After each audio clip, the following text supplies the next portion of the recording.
Okay, hey, Bear, question for you.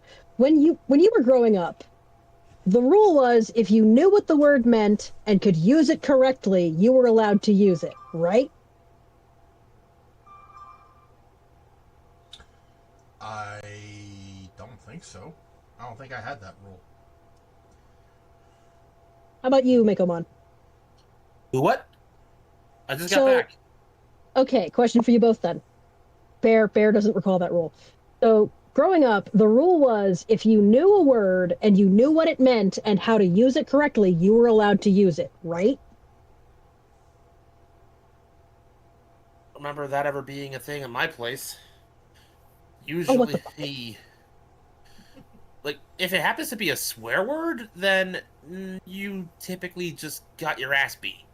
Unless you No, were. not like swear words, Oh, like long words like obsequious or defenestration. Like, okay, maybe that was just me because as a little kid, I so for context, one of my hyperfixations, the classic ones that keeps coming back over and over again, is linguistics and words. I collect fun words, and that's been a lifelong thing.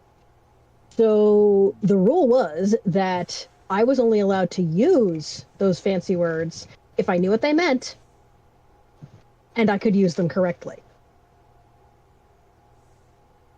Yeah, I don't recall that ever being a thing at my place because me and my sisters never really used words like those. I. So, it wasn't necessarily a rule, but if there was a big word that I couldn't understand, I'd ask my mom or uh, like I would ask my parents. They would either tell me what it was or not tell me what it was and told me to figure it out myself. Which, fair approach, fair approach. Um, Um, that's the thing actually is, like, with sorry. yeah, please go ahead. Please go ahead. That's actually how I learned how to pronounce the word civilization. Really? Yep, because I rented a copy of a civilization game. I asked my stepdad what the word was. He said, "Figure it out yourself." Well, not in those exact words. I got mad and I figured it out myself. If Fight I is a had to, hell of a motivator. How dare you tell me what to do? I'm gonna do it just to spite you. Wait a minute. in my case, if I wanted to figure out a word, my folks would like walk me through sounding it out. Mm. But generally, the idea was, if it came across a new word you didn't know, you weren't allowed to use it until you knew what it meant. Nope. Huh. Okay.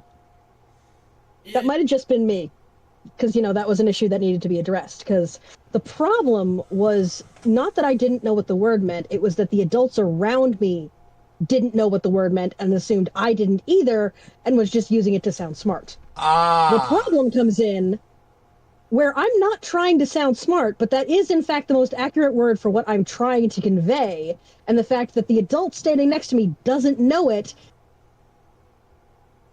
is not really a me problem. I'm not trying to act smart. You're just being dumb. Kind of the thing, yeah. Like, I'm not trying to act smart or like rub my intelligence in other people's faces, but I also kind of refuse to dumb myself down unless it's for a child. Get on. Because for a kid, you have to talk on their level if you want them to understand you. For I'm not adults, acting smart. I I'm just don't baby talk insecure. adults. I don't baby talk adults. I just don't. Get on my level, Right. scrub. Right. Exactly. I'm not acting smart. You're Like, just pick up a insecure. dictionary, peruse a thesaurus. You know, if you said that word to a kid now, like to like a teenager nowadays, they'd think you were talking about a goddamn dinosaur.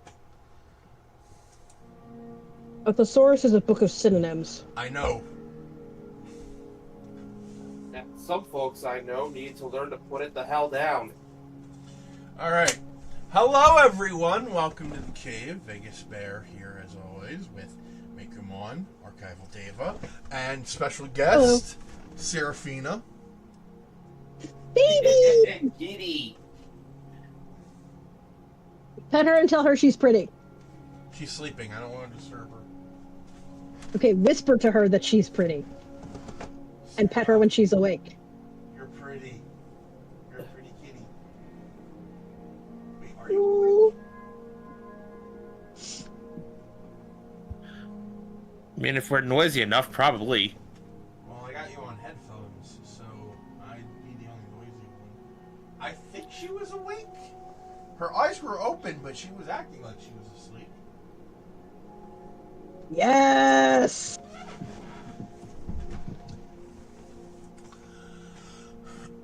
No, so my work just sent out the office zoo, so people sent in pictures of their pets to make a collage. My babies are so cute. My fur babies. So, on this Friday, we are playing Batman Arkham Origins. Yes, Batman. Yes, Batman. So, All I will say is, Bear and I were discussing a joke about, J. Jonah Jameson sent Eddie Brock to Gotham to get a story on Batman, whereas Peter got the quote-unquote cushy gig getting sent to Metropolis to get one on Superman because other papers dared to get a Spider-Man story before the Bugle did. And in Eddie's case, poor guy got mugged, saved by Batman, and in the process, his camera got destroyed. No! he proceeded to blame Parker. For getting the cushy Okay, gig. less okay. Remember, this is still pre-symbiote Eddie Brock here. I'm not defending him by any means, but I do want to spread a little understanding of how his character worked at the time. Have you ever noticed how the symbiote tends to act like post, taking Peter for a joyride and then getting kicked out? It tends to act like the obsessed ex. It will drop anything it's doing if it thinks Peter will take it back. I will get to that in a moment and finish my point.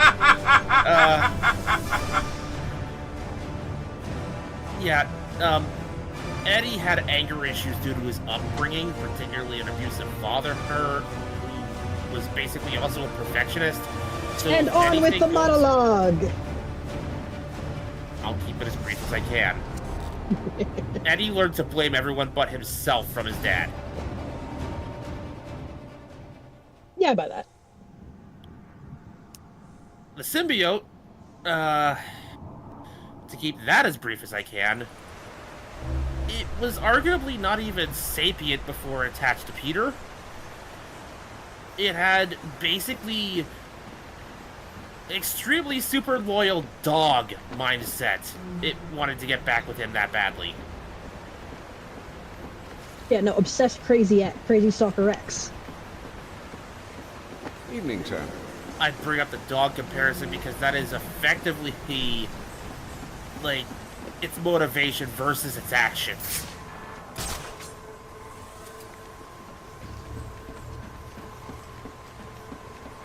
At least that was also how the people at Marvel described it at the time, which may have been softening it up for the kiddies. What's wrong?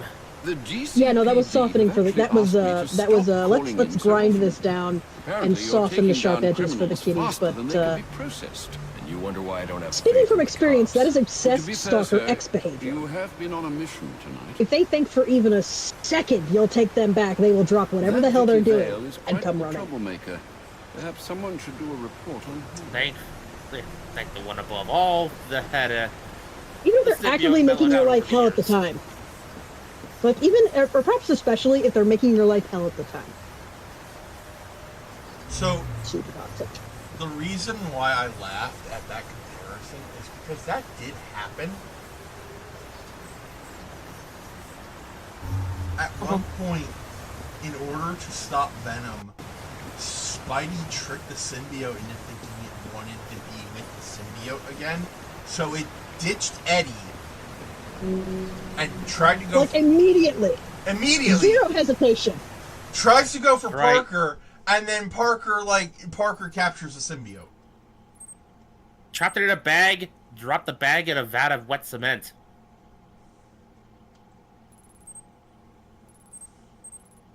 Yeah, it's mad about that, but it didn't do it again. It didn't fall for that shit again. Yeah. I will just say, like, it does on some level care about his well-being. When he first ripped the thing off in the church tower in the comics, he used up so much of his energy, it's described as a basically burning life force to rip the thing off, that he was about to die to the vibrations of the church bell the same way the symbiote was gonna, and the symbiote risked its own life to drag him to safety before sneaking away. Yeah, there's a whole bunch of fucked up dynamics happening there. And it's fascinating. Also, there was a point in time where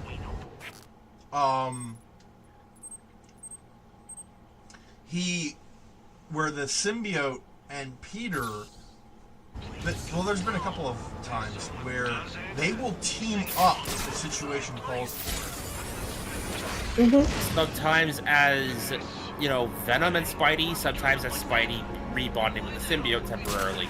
Yeah, it's kind of like a Megatron and Optimus working together somewhere. It's basically we're fucked if we don't work together. Well, see, the thing about Optimus and Megatron is that they are soulmates, but for murder. There's a lot of only one allowed to kill you going on, and there's possibly some... Yeah. I'm gonna keep it clean for this. Couldn't say that with a straight face, could you? No, not even a little bit. I don't blame you. This is a Christian Minecraft server, thank you. Sin. But yeah, the most famous or infamous, depending on how you look at it, moments where Venom and Spidey had to team up usually involved Carnage. Yeah.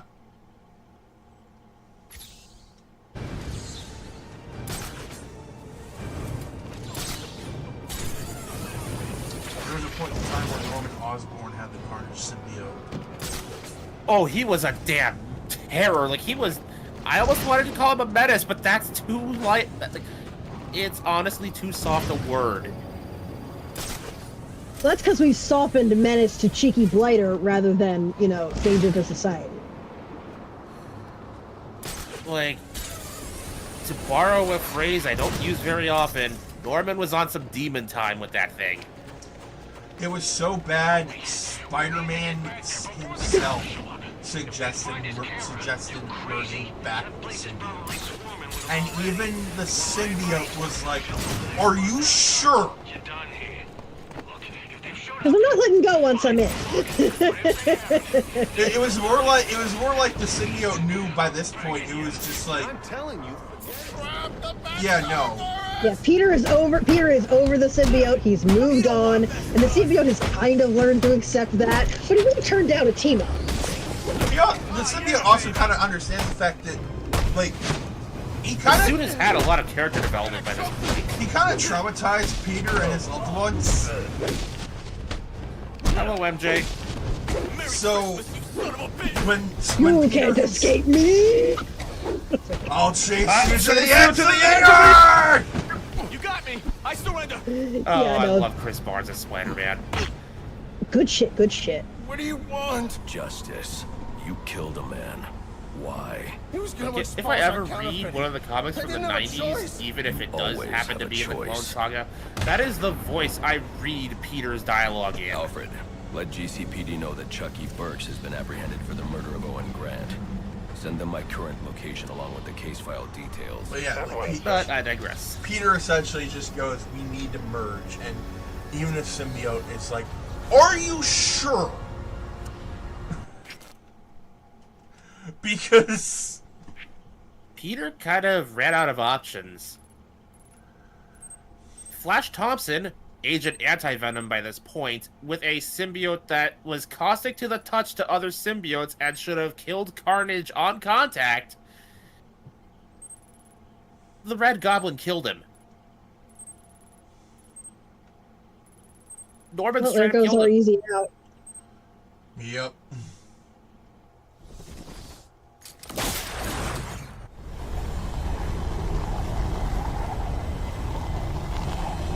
Yes, Batman.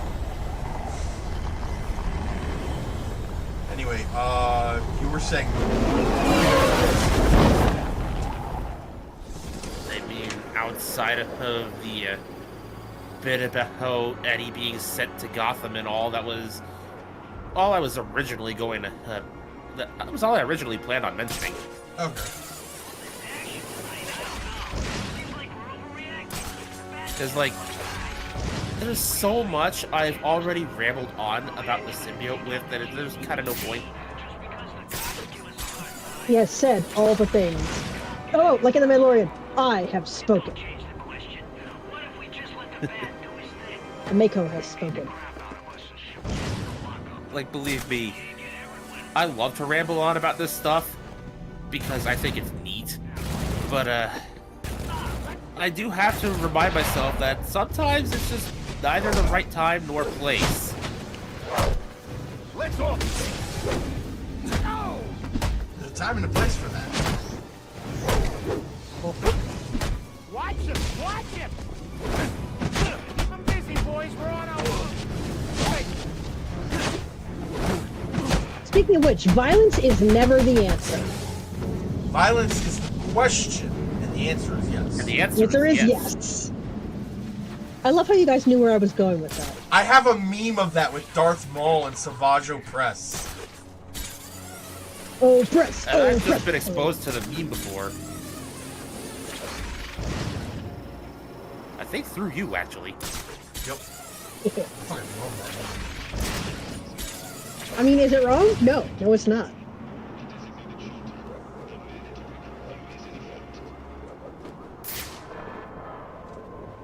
So I recently got back into WoW. I'm sorry. Yeah. Bear's reaction was better than any I could have Just ever need to offered. track the signal to his location. So I have been playing that game off and on since vanilla. The signal's getting And all of my stronger. The transmogs Joker's are meeting must be in broken. Gotham. Because they changed how that worked during one of my weird breaks from the game.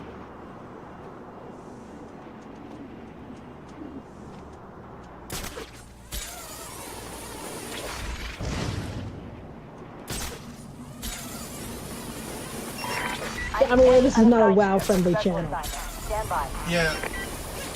Not. Never played it, never really been interested. Burb tried to get me It's into alright. it, and I did play it for a little bit, but then I stopped playing it, and then oh fuck, all the shit with Blizzard happened. Like, closest I ever got to wanting to play a game vaguely WoW adjacent was Cartoon Network's Fusion Fall. I'm failing to see the connection. Enlighten me. It's basically its own MMO that uses its There's the signal. various Looks like the properties in this executioner is big inside the interdimensional alien invasion scenario.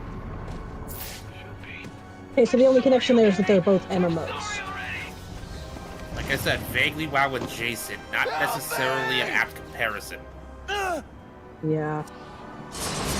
Oh fuck, ninjas. See, if I was gonna plug for a particular game, it would be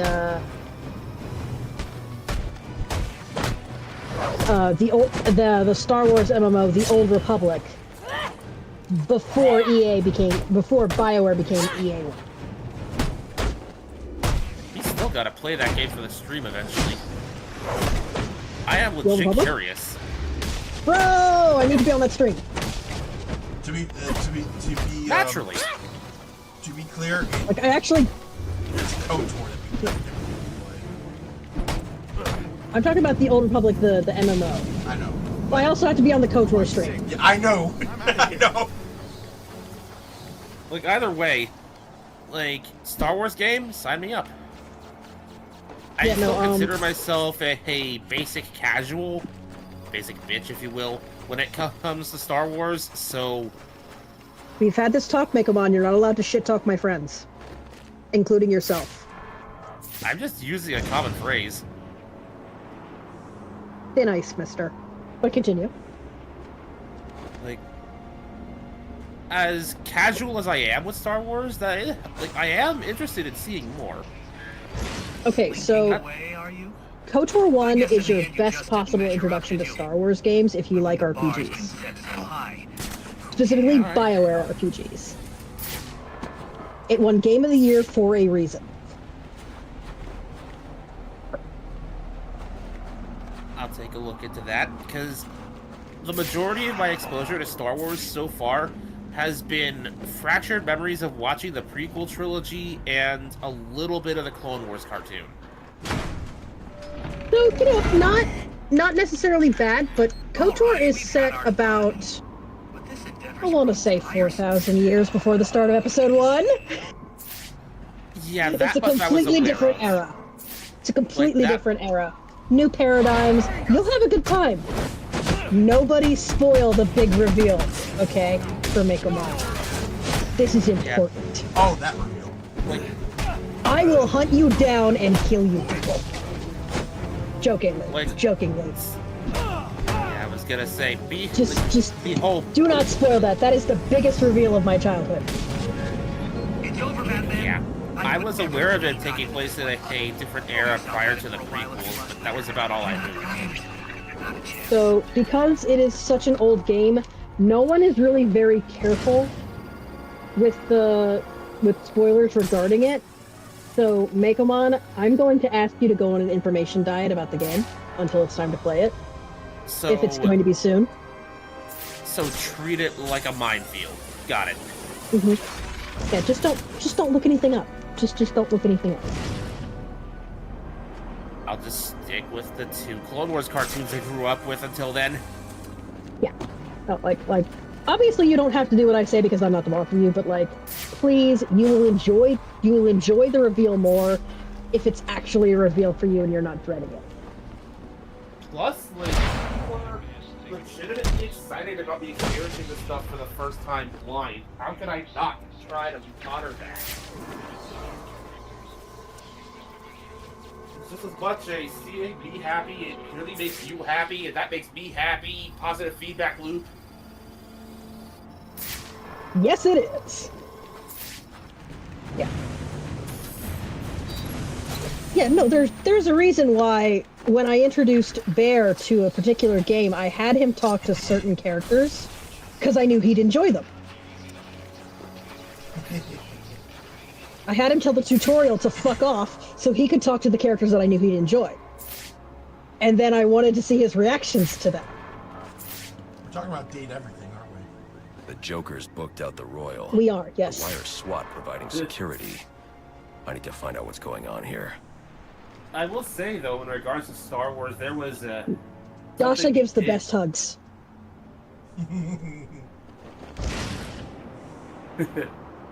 Sorry, Bear, you... Like, there were some Star Wars aliens we considered for EO. The owner of the diner that we stopped at it earlier on in the story Basilisk? was one of them.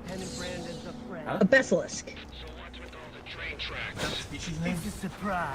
Yes, the forearm guys. The big forearm guys with the scales, the reptilian. Dexter Jetsetter, friend of Obi-Wan from when he was a kid, and he helped, he went on an adventure with Dexter and helped him go straight, and that's why he has a diner. I did not know that. That's fucking awesome. No, he used to run weapons. He used to run weapons for the black market. Which is why Obi-Wan knows he can contact him to go, hey, have you seen this before?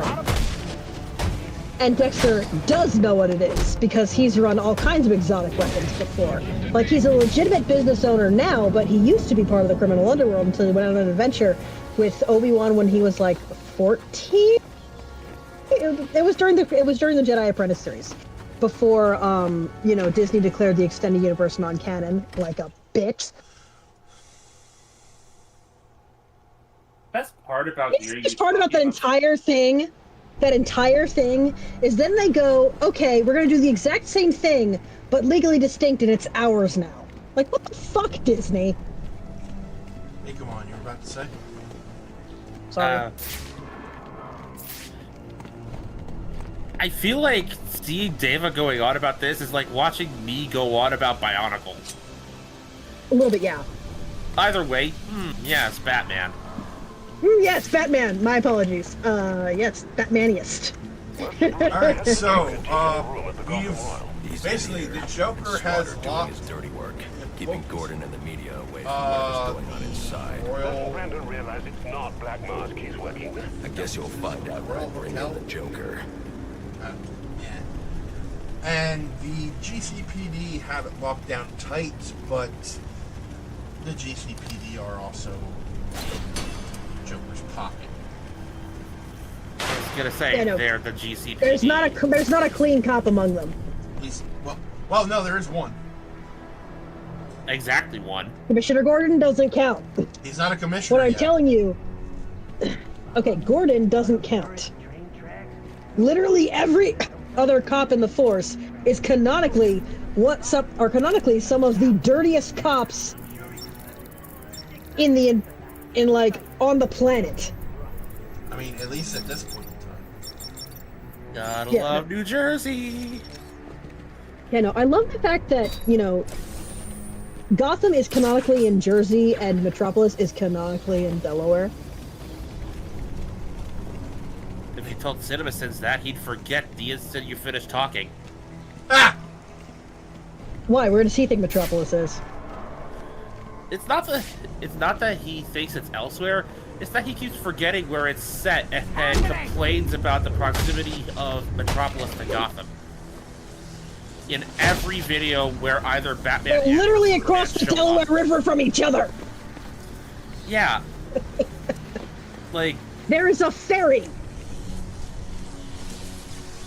it's kind of hilarious and kind of sad. It's like watching someone go just completely senile. Yeah. Oh, hey, so I actually wanted to talk about something that is Batman adjacent. Or at least way more Batman adjacent than my Star Wars rant that I almost went on. Yeah, not to worry. There will be time after the stream for you to do that rant. Yes, please. Anyhoozles. So I recently, this is not a recent release. This is, I say recently as in I personally recently watched it. DC Girls is actually pretty fun. The main character is a teenaged Barbara Gordon Batgirl. Before the DC Ford. Superhero Girls. Wasn't that one by Lauren Faust too? Yes, and now you know why I like it.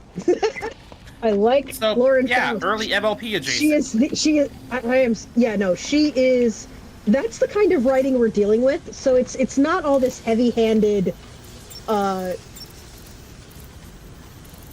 won't get into gender politics, but I will say that, misandry is not the answer to misogyny, and that's all I'm going to put out there on that. But, no, they're well-written boys, well-written girls, well-written storylines, good jokes. Damn it, Lauren, we missed you! Well-written boys. We could have used that for Spike in early MLP. Yeah, no, I think the problem is that these boys are meant to be the main hero girls' contemporaries, as opposed to a younger brother or a child sibling, which is, I think, where the slip-up comes. There. Because Spike in the early episodes, and frankly, in my opinion, even after, he's very much the little brother of. He's in a weird space where he's the assistant, yes, but the actual dynamic is that he's a little brother. The Joker's of ambulance. one of the main He cast. must be in the building. So he's a tag along at best, not necessarily a peer or an equal. Much to his own frustration, some episodes. And that's actually completely valid because there's no reason. Like, yes, he's a baby dragon, but he's obviously fully sapient. Like, he's got the mind of a. I want to say a teenager. He's got the mind of a teenager in him. He even has a "you're not my real mom" moment with Twilight in the later seasons. Sir, do you know just Exactly. where in the hotel the Joker is located? Spike's mind is that of a teenager, but the way he's treated by the narrative and the other characters is he is the little brother character. Even if, realistically speaking, he's kind of at the same level of maturity that Twilight is.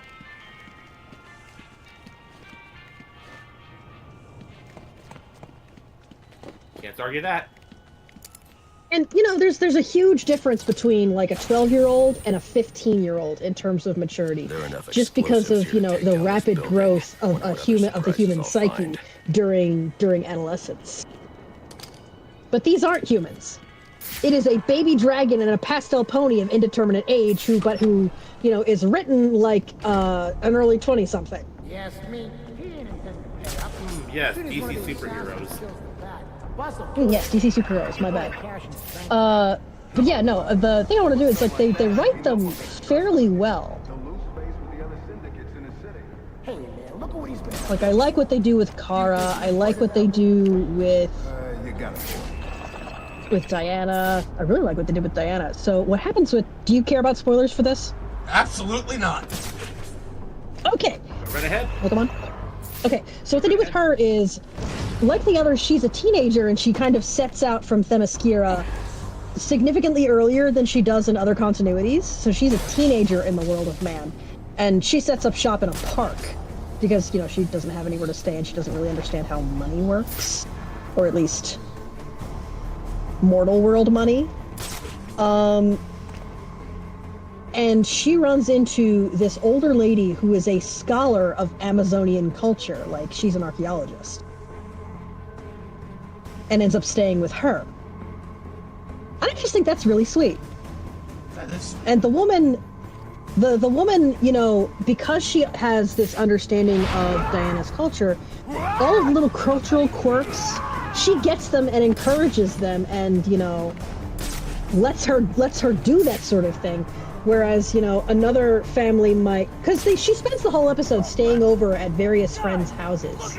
And it keeps going wrong for whatever reason. Like, either she's trying to be helpful, or she's just trying to set up her own space in the, her own sort of vibe in the space that she has been provided to stay in. And it just keeps not working. And that's how she ends up in the park. But then she finds someone who is kind and understands her and is, willing to sort of just roll with, yeah, this kid is very much an odd one, but I've got the space and I know how to take care of them. Okay, real quick. And I just think that's adorable. Real quick. Femboy Miley. Thank you for the follow. And kudos for making him say it. Just so you know, there's a 10-minute timer for new follows to speak in chat because, well... We've had raids. We've had bots. We've had salesmen. We've had sales bots. Mm-hmm. It was actually kind of surreal. You're welcome I to... didn't realize the bot salesman. You're welcome to stick around. They were trying to sell us a bot.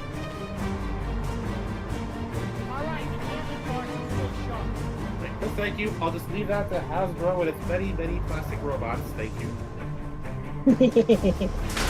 You're welcome to stick around until 10 minutes are up. have fun here. We do. We get off topic enough. We have an actual phrase to get us back on topic at this point.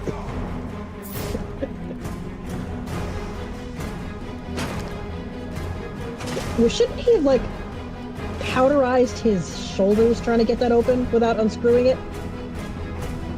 Like he's just a well-trained, full-ass mortal, right? Just baseline human.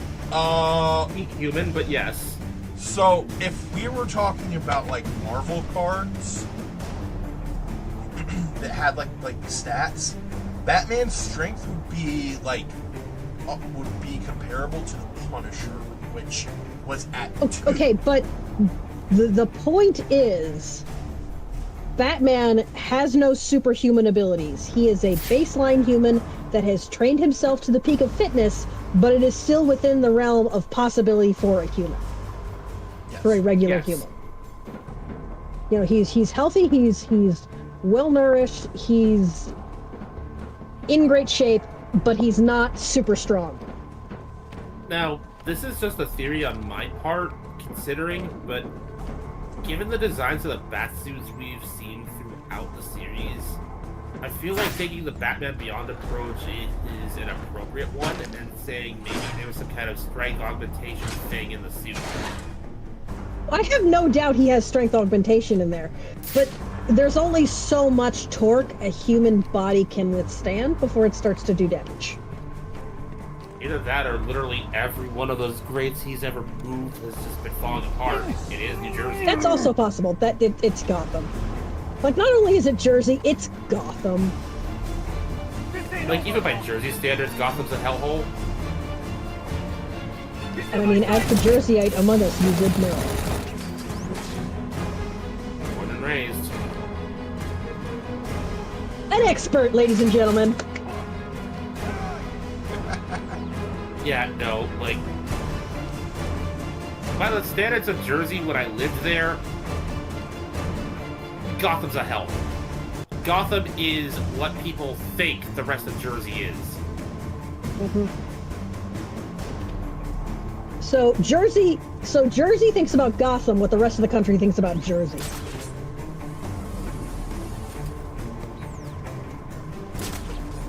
It's like Australia's Australia. That is a very apt way to put it. So actually, I saw a fan theory, but this person was very obviously got into DC Comics through the John Constantine pipeline. So I think you know where I'm going with this. So the idea was that he did not start out as any kind of special being, but by the time he's, cemented the legend of Batman, the amount of belief that's going on there is he's actually starting to develop, like, shadow powers. And, strength. And if enough rumors say Batman can do it, Bruce finds he can.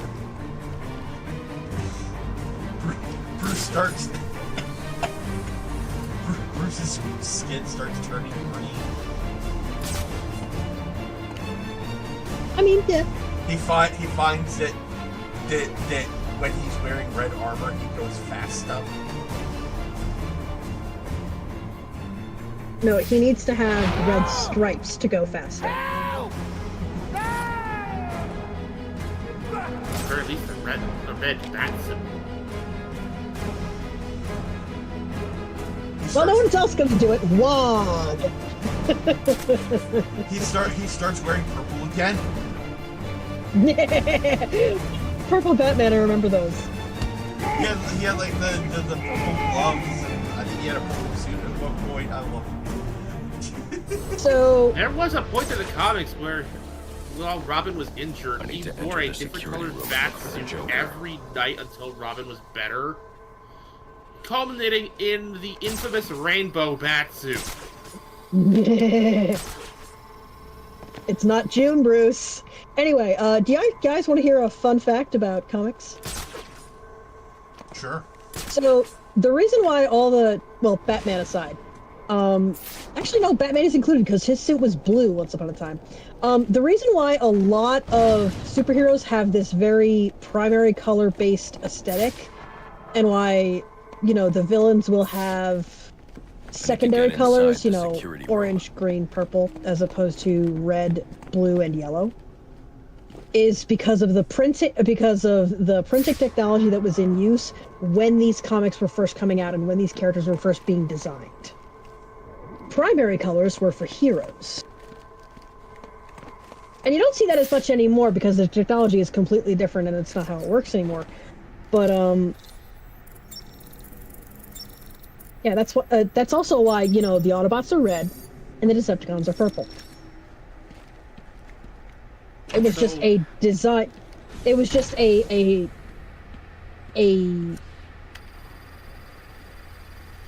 in fashion design system and just kind of lingered. Assassins. Welcome to our first. Which is why we are having a dearth of, you know, as you can see here, Batman deaths. very bad, like, we don't have classic Disney villains anymore because it is fashionable to write a sympathetic villain, and you can't have pure evil and sympathetic villain at the same time. They tried that with Thanos and Avengers and it just didn't fucking work. And by we, So I mean you. certain Disney movie that people Got that, swear was written by Mr. AI.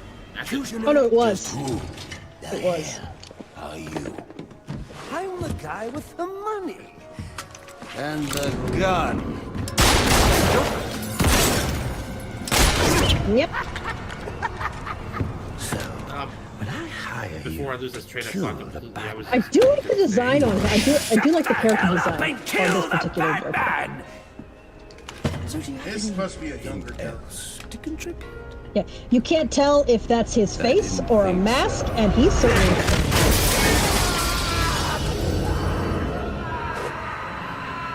so in regards to This bitch had to yeet.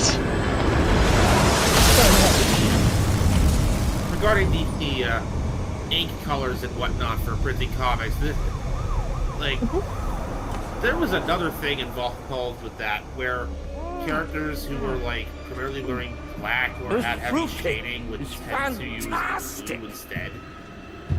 Oh yeah, that was absolutely to Anyone get around the want a fact that, All right. well, one, black ink was Meeting's expensive. adjourned. Like solid black Get ink out was there and expensive, like kill throwing things in with it. that. And two, it took long. Which leads to one of my favorite pieces along, of Victor. comic book trivia. No, he's coming. Spider-Man for me now. 2099 When he suit gets isn't here, blue. I'm going to kill him. It never was. No, it's not. You're correct, absolutely. It's black. And the reason it looks So you in win. universe is because of the lighting of the buildings reflecting off him. It's basically just shiny. Well, It's Vanta This Black. should be Well, no, it's not Vanta Black because it does in fact look like Fucking Also, Ish Kapoor. I love this. I'm an artist, so I'm contractually obligated to say that. Joker Lift says, should get me up to the "Go out ceiling and so kill I the can bat." drive here. Firefly Maybe literally electrocution goes or out the shock window. gloves could restore power to Bane this doesn't platform. move. Joker's like, "I said, get moving, big boy." Bane says no. He's coming for you. So he'll get here and I'll kill him. So you wait here. And he literally pushes him into a chair. And you know what? Bane, that's a well-written Bane, because Bane is not a fucking idiot. Yep. He's not a big idiot musclehead the way you see some writers write him. He's actually fiendishly intelligent in some cases. Like a lot of terrifying, Batman's Batman's rogues gallery are all at a certain level geniuses of a particular field. Even Joker. Like, Yeah, Joker because they're is all mad, pretty but sweet. there's a very thin line between madness and brilliance. They're kind of two sides of the same coin. That's Reed Richards. Like, that's kind of what I love about Batman's rogues gallery, is that each and every one of them is supposed to be his opposite in some aspect. All right. And because of that, they all have certain traits in common, like the intelligence. Like, yeah, no, like, Batman's superpower isn't, you know, I have money, or the bat isn't, you know, hockey pads or the bat credit card. It's his iron will and his mind. He is the DC world's best detective. The elevators are down. If there That's a was well-earned any singular... title. Well, I've no doubt you'll figure a way up there. It is. They And if need to be there's able to keep up with him. And if there's any superpower they could retcon into him that people would have less of a time, you know, arguing against. Like, if there was any superpower people would actually agree, okay, that makes sense, it would be giving him super intellect. Here's the thing about that is I don't agree. Watch him! Because we technically got that when he was sitting in the motor's chair. Kind of an asshole. I mean, like, just... And it's not why I would... See, I would argue that the fact that he is very intelligent but still purely human is part of his theming.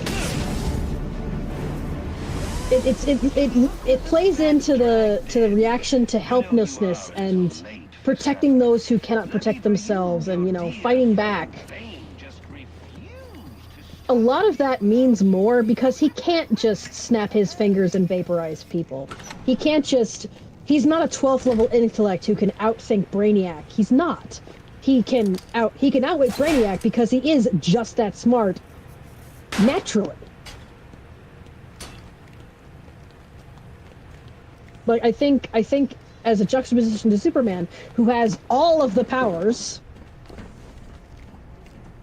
Batman is his equal as a result of training. And I think that's part of such a core part of his theming that you can't really give Batman powers and still call him Batman. Because he's not.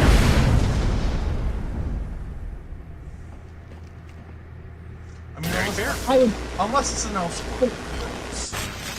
Okay, that is another thing entirely. Did you guys see Vampire Batman? Fuck Vampire Batman. Have you seen literal Batman? I thought that was Man-Bat. Well, there's a Different character. Different character. Literal Batman is from the Doom that came to Gotham. I have not seen that one. So that entire rant is about, you know, regular Batman. I'm not talking about Elseworlds because those are very much intended to be experiments. Like, we can't do this with the main timeline because it would fuck shit up. But wouldn't it be cool if? That's the purpose of Elseworlds, generally speaking. Hello, Marvel Zombies. Nope. Hello, DC's. It's like, would it not be cool if we could do this thing? It's essentially the writers writing fan fiction about their own material because they're not allowed to do it in the main storyline. Marvel What If? The comic book, not the show that took its name from the comic book. Well, I kind of like some of the Marvel What If scenarios. You know, Captain Carter, that was fun. Fun fact, one of my favorite Marvel AU's, Spider-Girl, got its start as a Marvel What If. Mm-hmm. Basically, what if the Clone Saga ended this way instead? Exactly. Because, let me put it to you this way. If Batman existed in the Marvel Universe and was, you know, within the general vicinity of New York and heard about what happened here and what Norman Osborn did to Peter, there would be a manhunt. Oh, you know, Peter would be, the Spider-Bat. He'd be adopted by the Bat fam forthwith. You know he would. Yep. He's severely adoptable, like Tony Stark, Deadpool, Loki, to a lesser extent Thor, Logan. Peter is adoption nip. The Fantastic Four. Yeah, no, he's very adoptable. The X-Men. Like, take him home. Like, he's sassy and fun. Take him home. What's funny is that you mentioned Logan and I bring up the X-Men. So, quick tangent before we get back to yes, Batman. There was a Christmas comic released last year where Peter's Christmas plans, the one he does every year, are disrupted when Aunt May decides to mix things up and go for a cruise solo. And, By herself? by herself. That doesn't I'm sorry, that doesn't seem like her. I think it was a matter of, like, she won it in a contest or something. Yeah, I recently read the comic. She won it in a contest, and it was only like a trip for me. So, you know, By the end of the comic, naturally it's a case of, well, you can't turn this down just because you can't bring me along.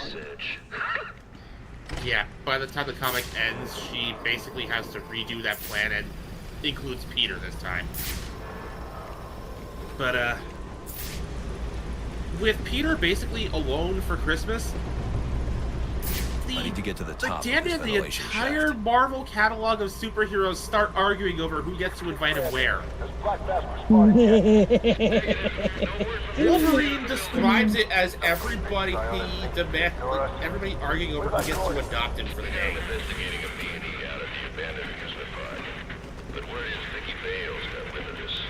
And ultimately, the people who won that argument were the X-Men. So Peter got flown over her in the jet to have a swamp Christmas that year. Nice. And I believe by this point, Storm has stopped hating on Spider-Man. Oh, that's long since been over. Why was she hating on her in the first place? I never heard of this. So when they first met each other and Spidey basically beat the entire X-Men team single-handed, Storm hated his guts. She found him annoying, overconfident, just all the things that are like, how are you even a superhero with an attitude like that? Eventually she warms up to him. And by eventually, I mean pretty damn quickly, because the most adoptable man in Marvel. But, There was a part where, Yeah, no, like he's like a kicked puppy. You can't stay mad at him. there was a part where, like, Logan had it so that if like, he was gone for an extended period of time, Spider-Man would fill his role in the future. And Storm, at this, like, around this time, Storm still didn't like Spider-Man, so she was not happy. And he brings up Black Panther.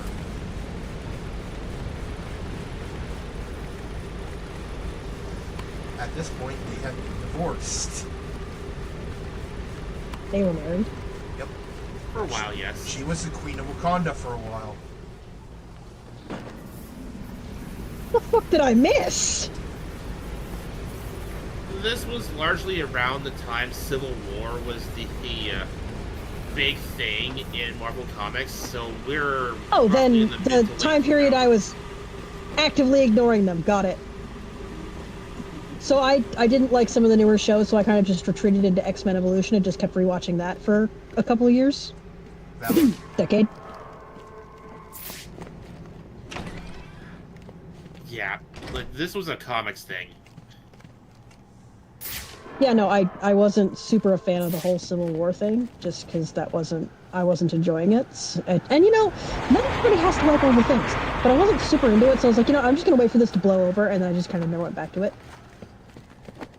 Yeah, I have a whole different reason to hate Civil War, and it's largely because it facilitated one more day. Like, frankly, it doesn't, I don't even hate it just doesn't interest me.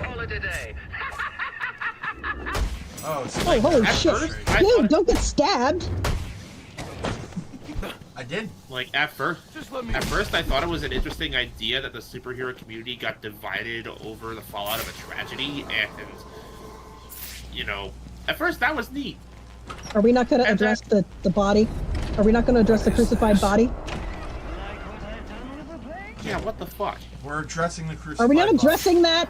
We're addressing... Are we not addressing that? We are addressing it now. Okay. There is a crucified body on this gate wearing a reindeer Oh, thing and is electrified. God, that has to smell awful. Yep. God, you must I'll smell just like eat leather, tonight. like leathery burnt bacon. Ooh. I consider myself thankful that I haven't eaten anything yet.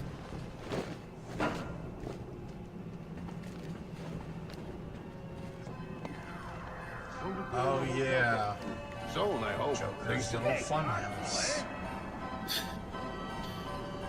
I will say, though, before we... Like a dark and terrible flasher of the night. I'm sorry, it just popped into my head. You were spreading your cape and then jumping down on them. I was like, and he pounces like a dark and terrible flasher of the night. I will just say, though, in a hypothetical scenario where the DC cast is in the Marvel Universe for Civil War, I see Batman siding with Cap not simply out of like aligning with his views against superhero registration, but more so just to spite Tony.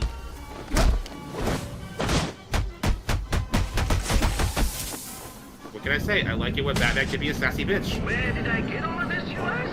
Well, I got a great deal on an out-of-service... He is his father's son, and Alfred taught him well. You should have seen the look on the real estate agent's face when we shook hands on the deal.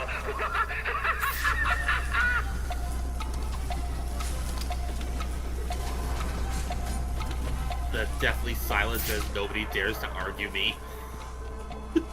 I mean, you're not wrong. Why would I bother? Although dares is a bold word to use.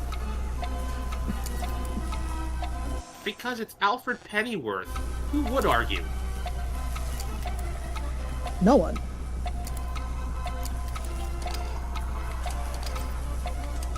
I meant dares to argue with you. Oh no, people do that all the time. I mean daring to argue with him, the Alfred thing. Oh yeah, no. Alfred is boss. And you know what the best part? All those every time Batman addresses the gun thing, he says some variant of, "I shall remove every one of them." It's like, "I shall remove them forthwith. Of course, you will have to find them first." Batman has a rule against guns. I do not. Alfred does not. He does not subscribe to such niceties. It's like, am I wearing a cape? No. I'm wearing a count. No.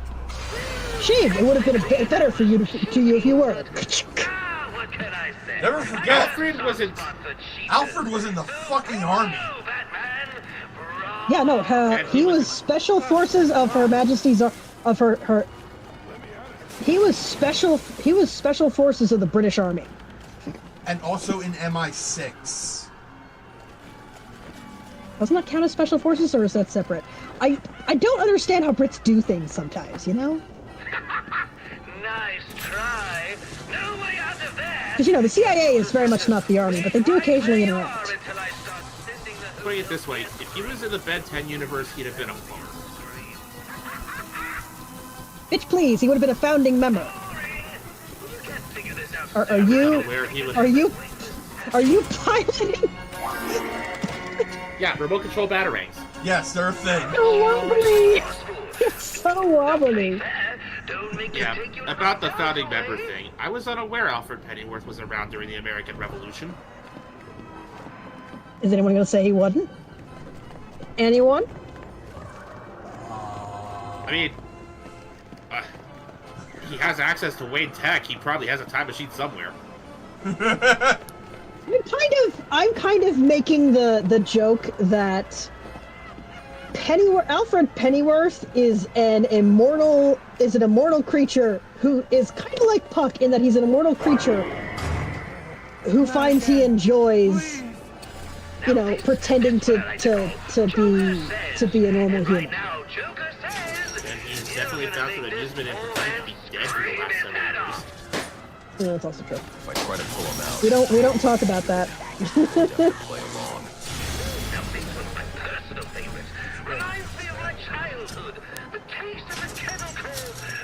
I keep kind of like, my brain goes, well, that's garbage. I'm not going to remember that. Like, I already have an atrocious memory just because of the various neurodivergent cocktails going on, but in my brain. But I just cannot seem to keep the fact that Alfred is dead in my brain at all. It's like, yeah, well, this is obviously untrue. Yeet. Alfred lives forever, bitches. It's simply refusal to accept it. Yep, Alfred lives forever. And then nothing else happened to him. Ever. The only way I accept the passing of Alfred Pennyworth is if it's of natural causes. I will say... And Death's too much of a bitch to cross Batman over it. The death of Alfred, while complete garbage, did finally get Damian Wayne to get his shit together. No, it's a shame it cost us Alfred. Yep. Also, in a potential future, Damian has a kid, and guess what he named his kid? Oh, that is sweet. Alfred. That's actually kind of cute. That is very sweet. Because, make no mistake, Damian blames himself because it was his fault. I mean, frankly, as well he should. That shit was his fault. He's gonna carry that to his grave, unfortunately. Take your time. I mean, Lazarus Pit is right there. Damian also knows Lazarus Pit's not a good idea. Just ask Jason. I've beaten bigger guys than you. I'm gonna say every minute of beating you to death.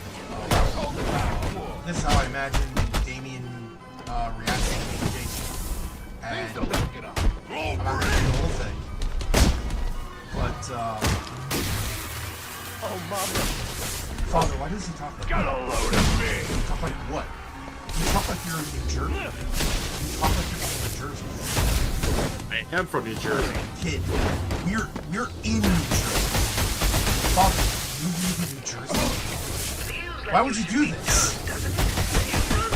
I demand to go back. Back where? To the League of Assassins. Because apparently that's better than being in Jersey.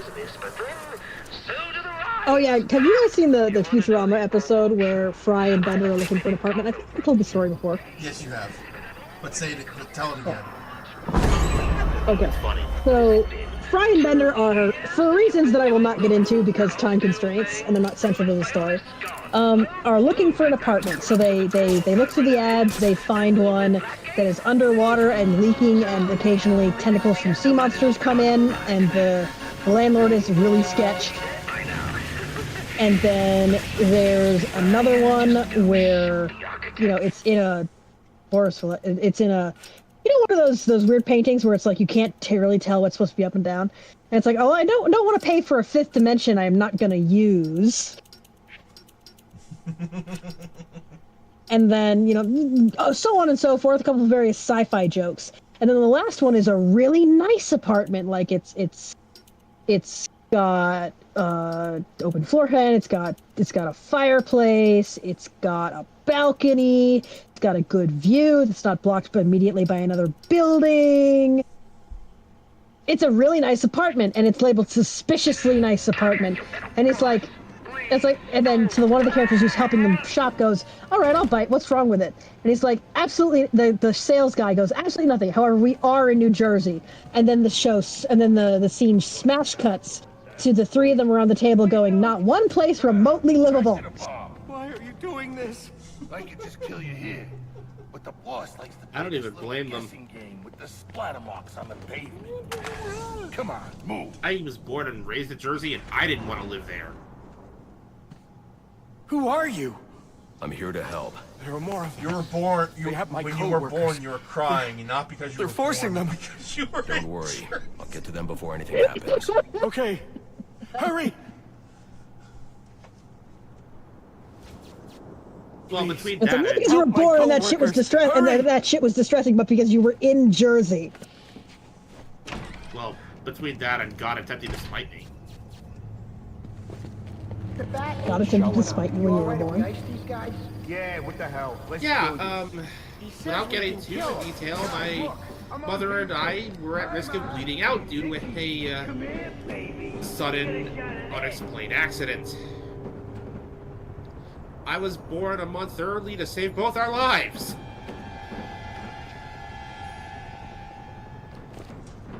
I'm so sorry that this is personal. Which god of luck did your ancestors piss off again? Yes. Because this is getting excessive. Yeah. You're telling me. This ain't working out. Or are you just a local bad luck sick? Whether I see first color was orange or black or something, like the bad luck, it never leaves. Then again, black cats are actually good luck. Always said other it's white cats that are the bad luck. So I'm not sure anymore. Black cats are adorable wee voidlings who like chicken. All I know is that at some point in the past, ancestors of mine have obviously murdered a family of leprechauns or something, and now we're still. I'm sorry, which hill of Tara did y'all piss on? The hostages are safe. I need to hurry to the penthouse and stop the Joker. Being my family roots stretch all over Europe, I have no goddamn clue. Like, you have to have pissed on a fairy mound or something.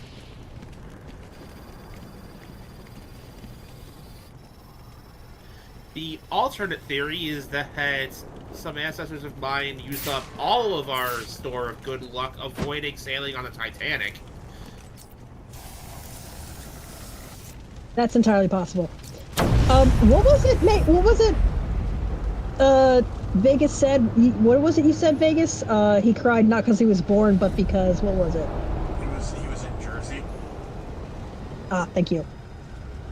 Oh God, are you quoting that? Yes, I am.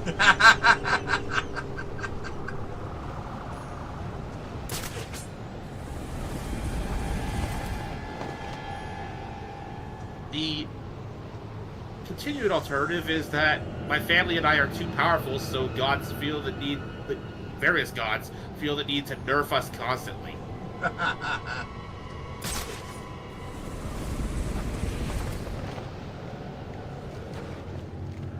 Well, it seems excessive.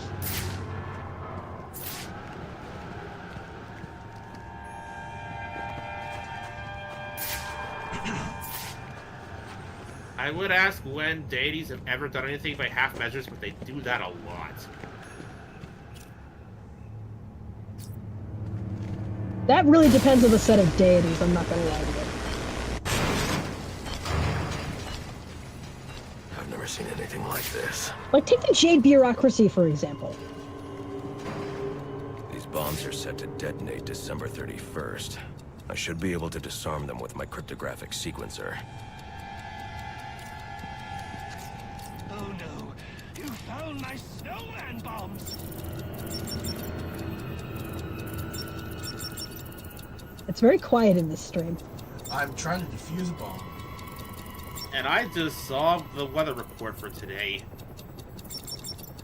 Got a real scorcher today, a high of 3 degrees.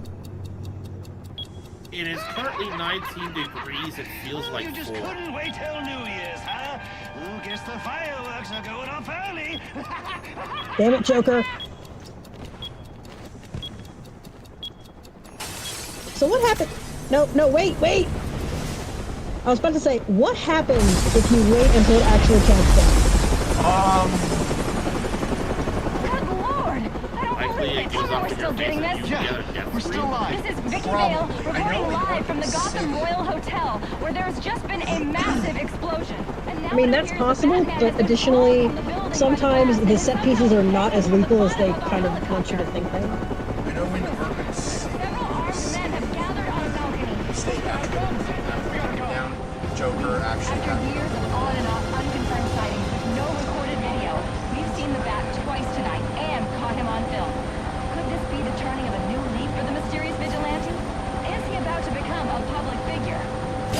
sure, after what I've seen him do tonight, he's on his way to becoming a household name. I put some things in the stream chat here. This time David was here for that thing. We brought up the Spider-Man, Superman crossover. One of several. Yes, the good Panels boys. from it. There are some panels from that crossover. The bat is ours. Let's do this. And a cover. You are scum! Who the hell are the dupers? Now I will teach you. It's already too late for you. Annie?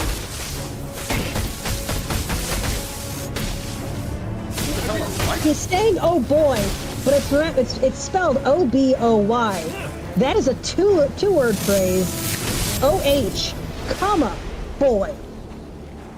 Oh, yeah.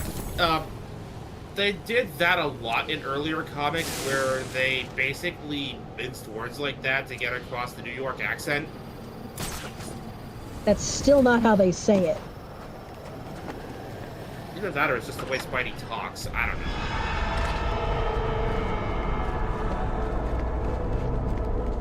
Sir, I've just seen the explosion at the Gotham Royal on the news. The hotel guests, are they safe? Not I now, am a Alfred. mature adult and am not going to share that particular. I'm fine, Alfred. I've So, dealt with so the thing psychopaths is before, but that this- Sir, these characters have been around long enough Captain Gordon that could be a valuable ally for word meanings need have any changed. Had time to change significantly. You're about to bring up the boner, aren't you? No, I'm not actually. I am about to bring up I see the Joker's message. when Iron Man and Captain America were talking to each other, and Iron Man was saying that, you know, he'd be for real with Captain America when you needed it. But what he actually said was, "Let me know when you need some solid dick from when you need some solid dick from an Iron Man."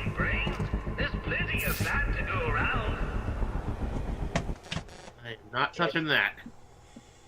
Because back at that point in time, what that meant was, yeah, I will be honest and for real with you.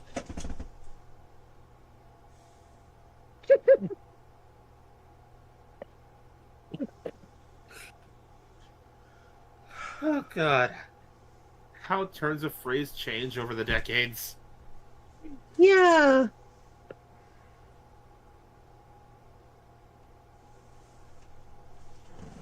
Yeah, you know, just gay is not the only word that's had a radical shift in what it's supposed to mean. When will I get my chance to demonstrate my love? Yes, Batman.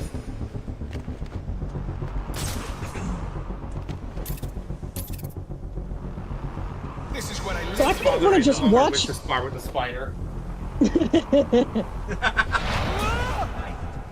Release me! So I kind of want to watch someone making use of this. Honestly, it's a web swinging mechanic. It's what it is. But while playing that song, it goes, "Nothing bothers me."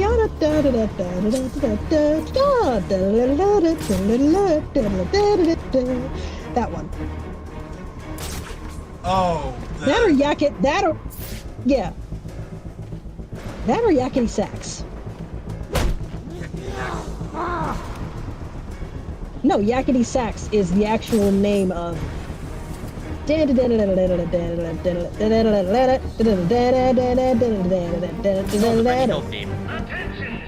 the actual name of the song is yakety sax.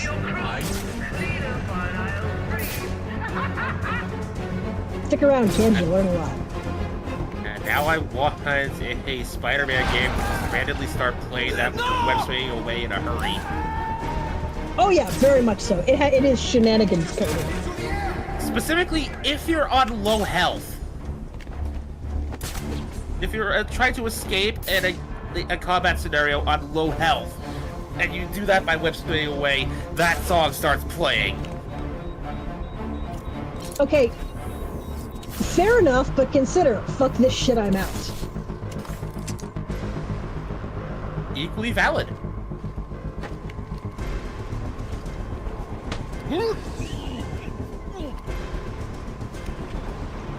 And I ran so far away, I couldn't get away.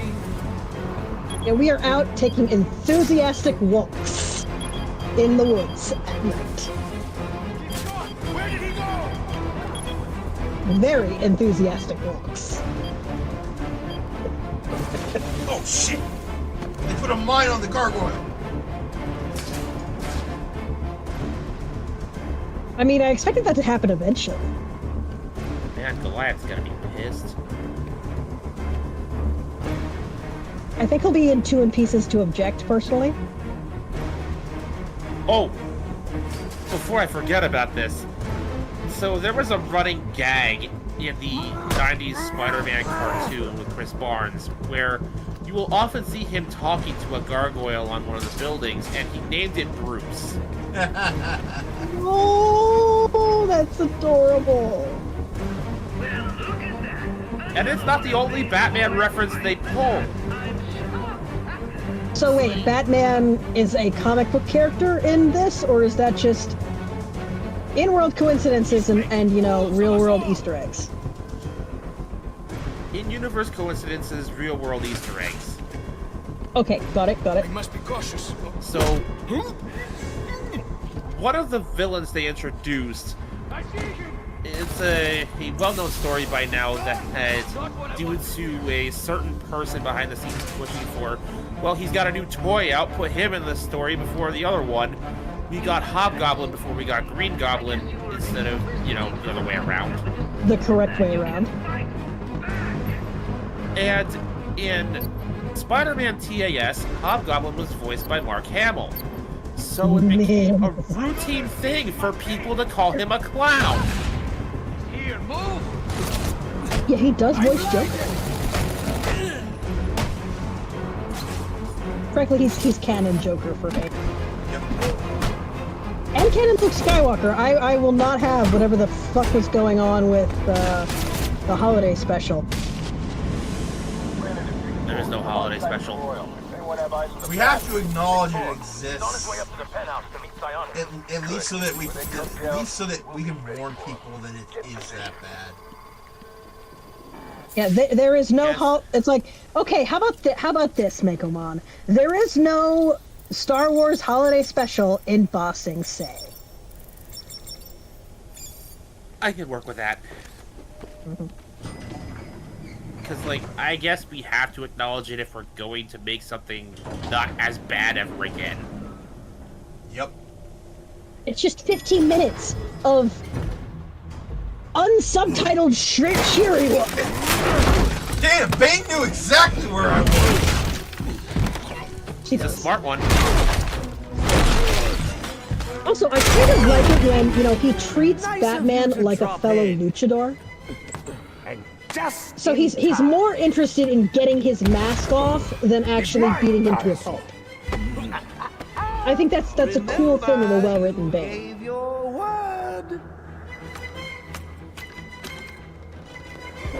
Because real victory isn't. Because to my understanding, for a masked wrestler, true victory is not when your opponent can't get up anymore. It's when you've unmasked him. When you've basically ruined the mystery, it is the ultimate dishonor. Yeah, no. Like, that is the final victory. So he's honestly, a good Bane is honestly less interested in beating up Batman than he is in unmasking. Because in his mind, if the mask comes off, Batman cannot be Batman anymore. And yeah, in a certain context, that's true.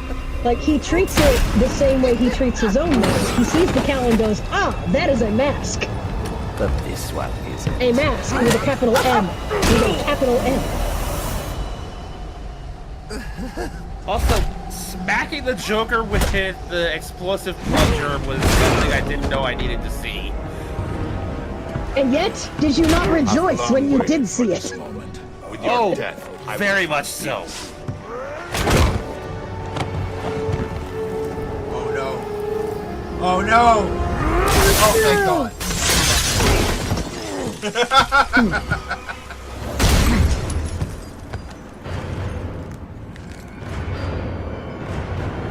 just see now, Bane, the moment and I think back to what happened to him in Batman Beyond, and I just say, the death of I've the never felt the Batman. strangest combination of pity and Let us see indigestion. what you can do.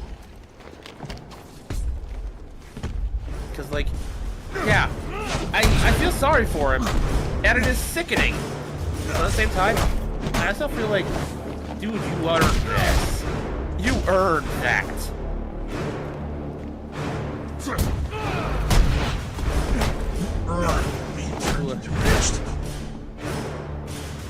People who have seen what happened to Bane in Batman Beyond know what I'm talking about. The over-reliance on Venom. Oh yeah. Like he's like you see the ones where he's a scrawny motherfucker without the venom. It's like, no, this man was supposed to have been buffed before the enhancement. Yeah, but see what I like is that early Bane was buffed for the enhancement, right? Yeah. And after constant usage, prolonged reliance, basically neglecting to maintain his body in favor of just having the Venom do it. his body has, as a result, kind of... I mean, I'm sorry, Scrawny Bane is like Skinny Santa. What the fuck? It's also just a good way to show, like, how fucked he is without the Venom. Beg for mercy. It really does sort of illustrate his dependence on it. Like, he's completely neglected his, his workout routine, which, clearly at one point he took a certain amount of pride in. Because why would you work out when you can get the muscle mass you need instantly with the Venom?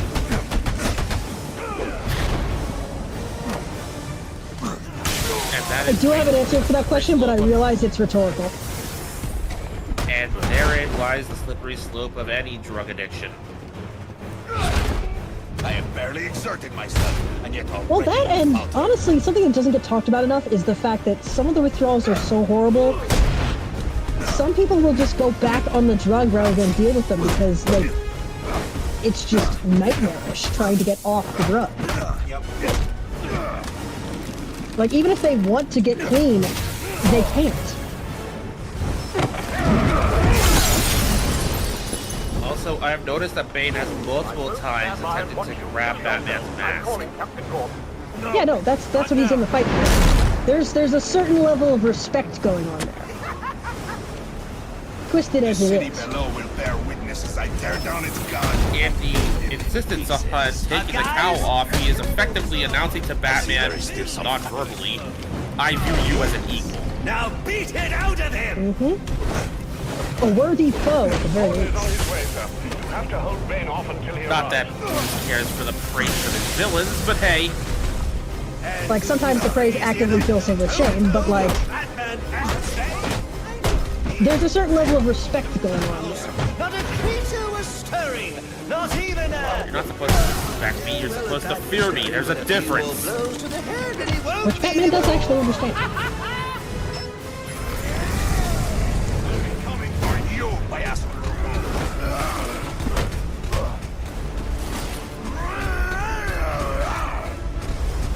Not long now, Batman. Ooh! He hit you so hard it hurt me!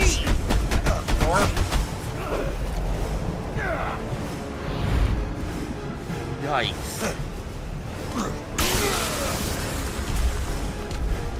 I remember in the All Batman cartoon, he broke Bruce's body so badly that Bruce needed a mech suit to keep up. Yep. Remember in the comics, he fucking broke his spine. Better from you. $50 million worth! This is what we were worried he was gonna do before he threw us out that window.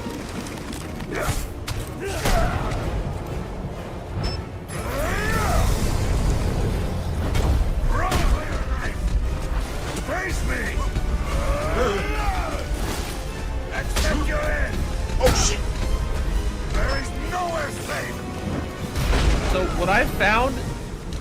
in other games when he tries that charge is to fling batarangs at it to Nice stubble. knowing you.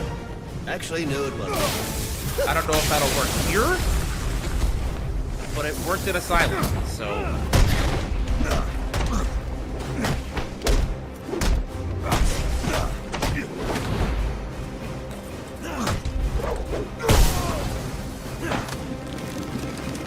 Also, for what it's worth, I do like how there's a difference between Bane's actual health bar and the Venom.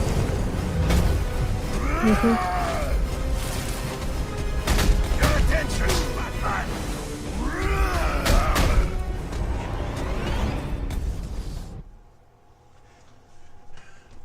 And I had such big plans for you.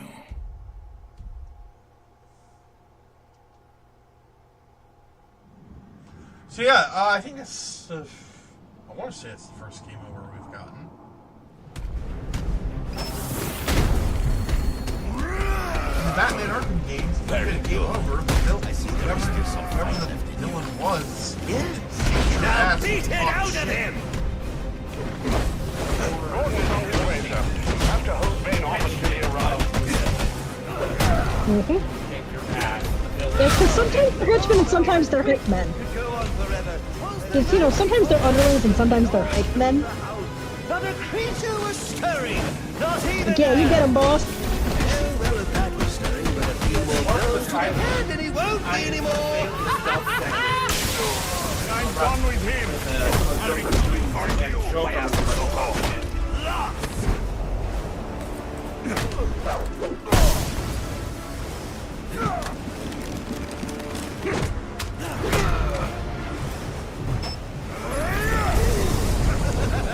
He hit you so hard it hurt me.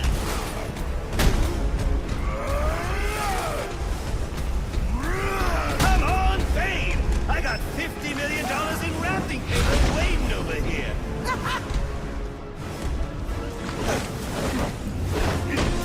Oh, come on, at least I got fight out of it. I want my money's worth. $50 million. It's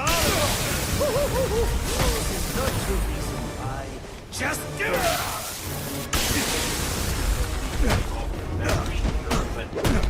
I did watch a video recently about some of the more interesting Batman Joker moments.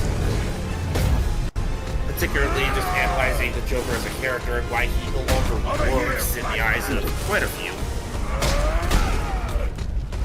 There is no one. Looks like this is it. It was The nice Killing Joke was knowing brought you. up. Actually, no, it wasn't. And not the moments you probably think when I bring up that story. Not Barbara. Not torturing Jim.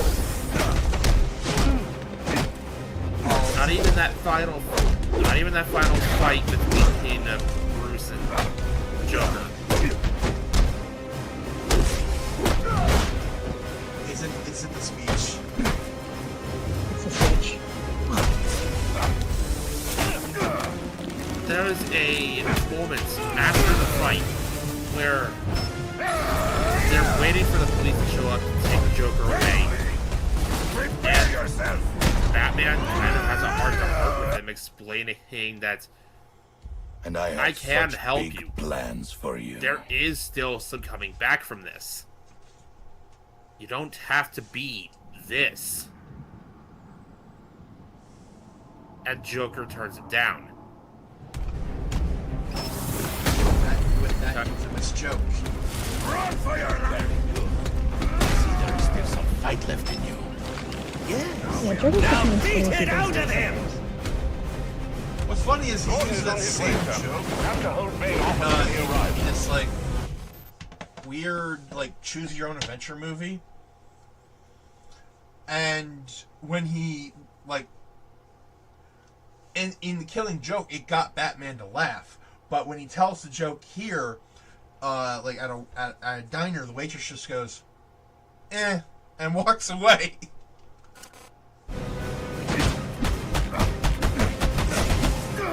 And since he had mentioned Joker not being funny, I have Christmas updated it all down to through mention the houses. in my mind. Newsflash, the old man doesn't have a sense of humor. He wouldn't know a good joke that fit him in the cake. When I'm done with him, You're not coming Batman. You know, I think you're funny, if only because you're kind of pathetic. And Terry starts laughing, and Joker loses it. Yeah, no, for all that he wants people to laugh at his jokes, he doesn't want to be laughed at himself. Oh, He wants to tell the jokes, not to be the butt thereof. I thought the Joker always wanted to make Batman laugh. You're not Batman! stand your ground. Oh, come on, at least make a fight out of it. Laughing now, boy. 50 million I can't.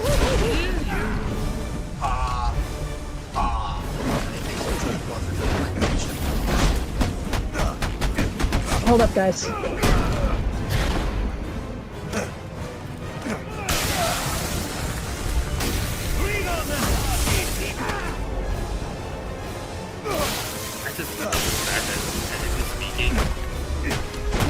Batman Beyond, what it was initially. So, if family member has let my familiar into the room, say hi, Tavy. Hi, David. Hi, Davey. Actually, no. Okay, so he hasn't meowed, but he did look up when you guys said his name. I think my favorite part of the development history of Batman Beyond is the fact that nobody wanted it at first.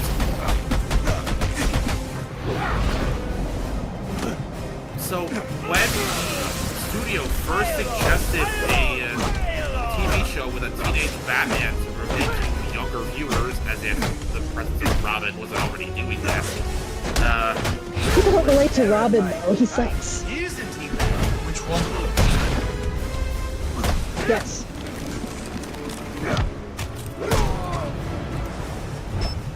I'm sorry, they only get cool after they're no longer Robin. unless it's the Teen Titans. I'm sorry. Okay, I'm sorry, he doesn't count. He doesn't count. Now we are getting somewhere. That motherfucker is... That's true, but that motherfucker is scary. You just He's on some demon time. He dropped a fucking paint ninja. What's like 2 hours old? From Yeah, no, he murdered the dude. From like a 50-story building. The only reason that wasn't murder is because he was paint. They replaced it with something else. Oh god, yeah. This rooftop's getting too hot. But I digress. Originally, all the studio said was Teenage Batman, make it happen. And at first, they're going, shit, are we gonna have to reboot our continuity? We don't want to do that. We got too much invested in this. Because he's not Batman until he's an adult. Well, he spent his teen years with the League of Shadows. And then somebody just happened to suggest,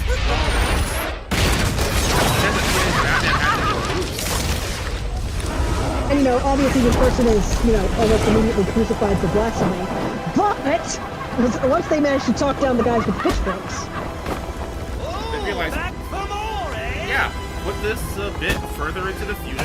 This is an old man acting as the guy in the chair and the mentor. We have a new kid as teenage Batman getting guidance from him as he learns to be Batman. Yeah, the one thing I really like about that setup is if you tie it in, there was this fanfic where it was a tie-in with the League of Superheroes continuity. There was a Batman at that point in the year 3000 something. But it was a Dread Pirate Roberts situation. Like, yes, we know they're all mortal men and they all live and die, but they will never admit to your face that they are not the Batman. Just while they're in the cowl. Bruce Wayne is... Bruce Wayne is not immortal, but Batman is the idea. I think he's talking to you. Like Batman.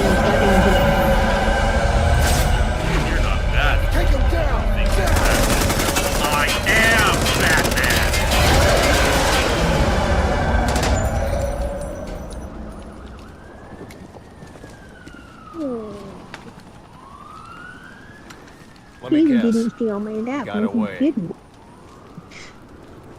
Yeah, I reserve baby talk for animals Taken and to small children. Blackgate.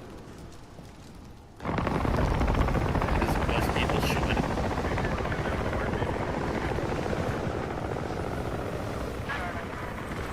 Where'd he go? Huh?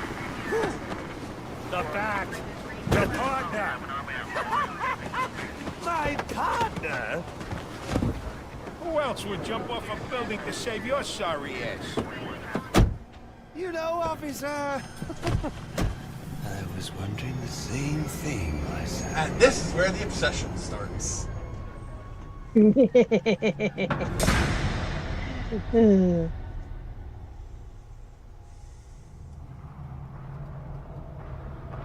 So my cat is being a very distracting goober, as you can tell.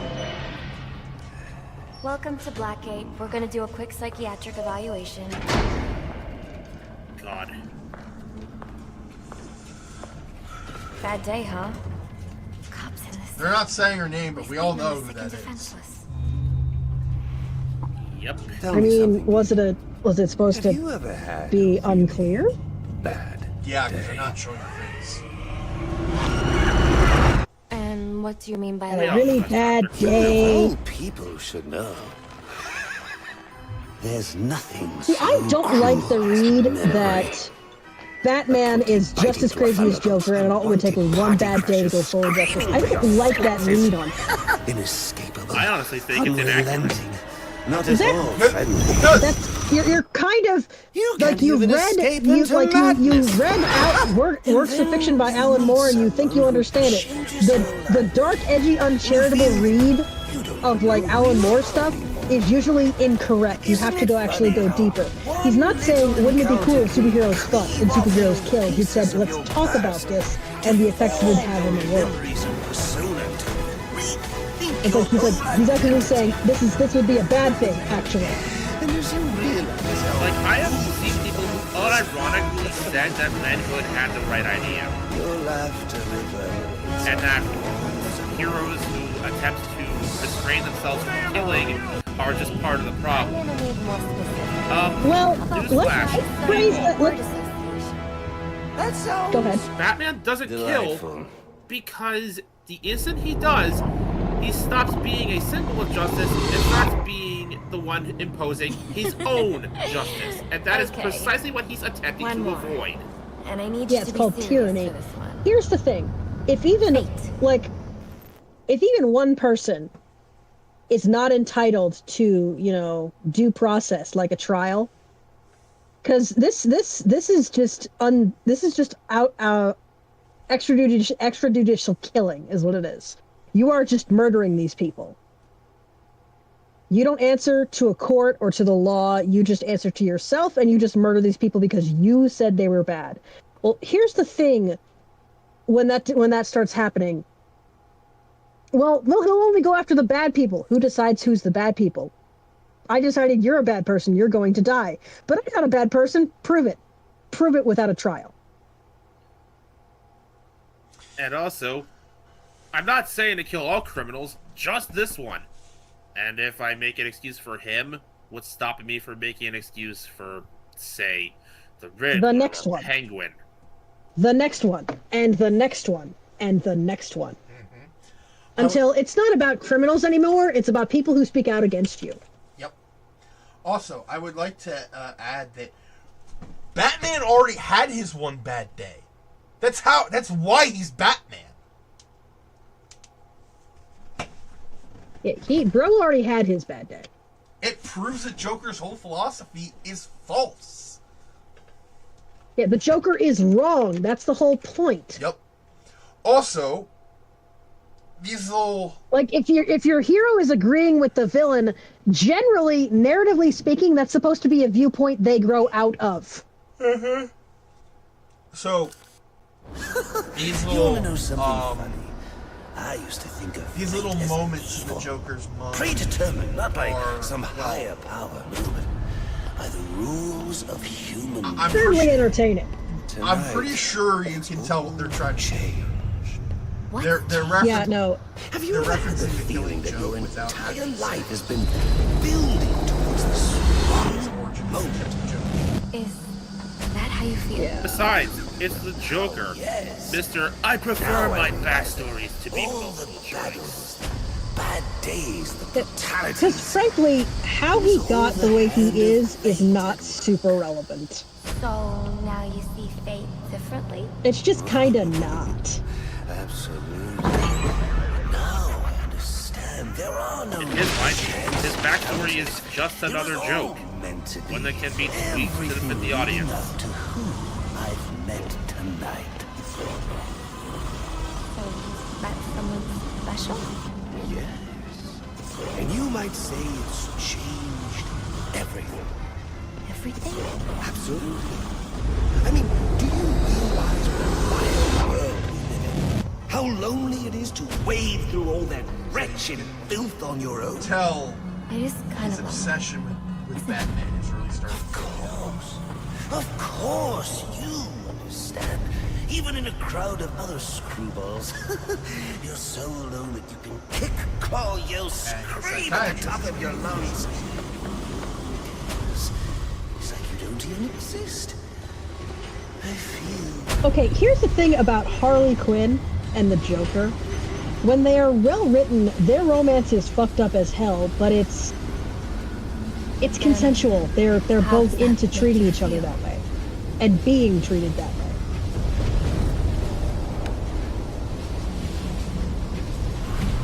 Which is not to say that anybody should emulate that shit. You really should not. It's unhealthy. Someone's pulled the stopper on my reality, and I'm do not look for that kind of shit. But like, they are genuine villainous lovers. When you try to, and then when writers try to slot them into Can the you tell me more about how this person makes you feel? Villainous wolf and poor misled little lamb story, it both flattens Joker's characterization and removes a lot of Harley Quinn's agency, and I'm just not here for it. So you're someone who's not afraid to let go and fall. The free falling. Harley and Quinn I is didn't definitely pack not a shoot. poor little lamb. No, she's not. Like, but I do This like. bitch jumped in head first. Yes, I do like the idea of her eventually coming to realize it. So, may I ask? who is Joker's this crazy. Ooh, He ruined her life. Very special. But who's real? Again, frankly, I agree with you. I think it's a good step. Like, her character arc, it's good when her character arc has her realizing that, you know, what she and Joker have is not something she wants for herself going forward. Like, okay. But they need to find a way to write that doesn't paint her as entirely his victim and utterly blameless in, you know, all the shit that has happened, because this bitch jumped in, eyes wide open and with both feet. And was that the best decision? No, but she was the one making it. So I like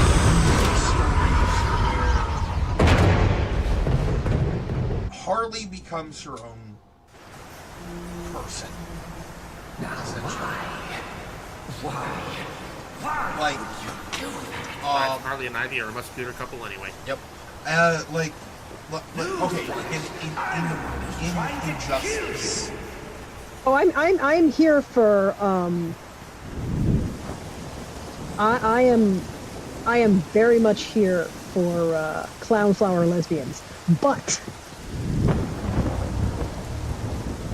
like they need to do that in a way that like still recognizes that yes, all these things happened to Harley Quinn, but she chose those things. She wasn't tricked. She wasn't manipulated. She dived in head first. As negatively as people react to this phrase, she brought it on herself. He did. It might be a And bit that's part of what makes her character so impactful. Finally be ready to celebrate And stripping her of that agency kind of Joker's strips her behind character bars. of its impact. Bane And that is still pisses out me here. off because she's actually I've got very to interesting when locate the she's well signal from written. the tracker I placed on him. Like, knowingly jumping into that, Even you suffering, must eat, sir. coming to terms with, you hadn't okay, called the I did this police, to he'd already myself, be in how do I custody. plot myself back out, and succeeding in doing so. You know, I made a promise of my own to your parents. That's so much more Not impactful now, Alfred. Yes. and narratively satisfying. Like, she doesn't need someone to save her. She doesn't, you know, just need someone to tell her, oh, this is wrong. It's like, oh no, this is wrong. I should completely change everything. Sounds like this could be Bane or one of his men. If I hurry to Putting the her, GCPD putting her and morgue, Joker I can into these inspect the stock, body and the autopsy stereotypical report. Well, plot before you beats leave, is just doing I both run of them a some tests on the disservice. compound you found at the steel mill. I do like. Looks like a match for your globular projectile for non-lethal restraint. You mean the glue grenade? Oh god, I love Bat Harley so much. The Have you resin guys has seen the finished scene where It's at your workbench. she's you know, Of course, I'd being a recommend brat testing and it Alfred here in the goes, lab before you go, need to bitch. But And it's I'm like, sure you won't listen to me. no. You never do. Breathe, inspect the situation, tea break, consider your options, handle it. I saw that clip. I love it. Yeah, no, I adore it when Alfred Thaddeus Crane Pennyworth is allowed to swear. Hashtag let Alfred say fuck. See, the best part of that is Alfred does so rarely that when he does, it's impactful. It's not a simple matter of let him say it, it's a matter of choose when it's optimal to say it. So I take it you won't be testing it then? It's called field testing, Alfred. Okay, so I have a huge mess. I have a huge mess in my room, but I want you guys to play Spot the Kitty just very quickly. It'll be a fun little I Spy game. Okay. Do not put it up on screen. I'm not. I'm not. They have no idea what's happening right now. Just very quickly. This will not be a long quiz interruption. It's just 2 seconds. Spot the kitty. Found her. Where'd you see him? Wait for Make 'em on, but like Make 'em on, do you see this kitty? I'm looking. He's there, I promise you. Like, I didn't think you were lying.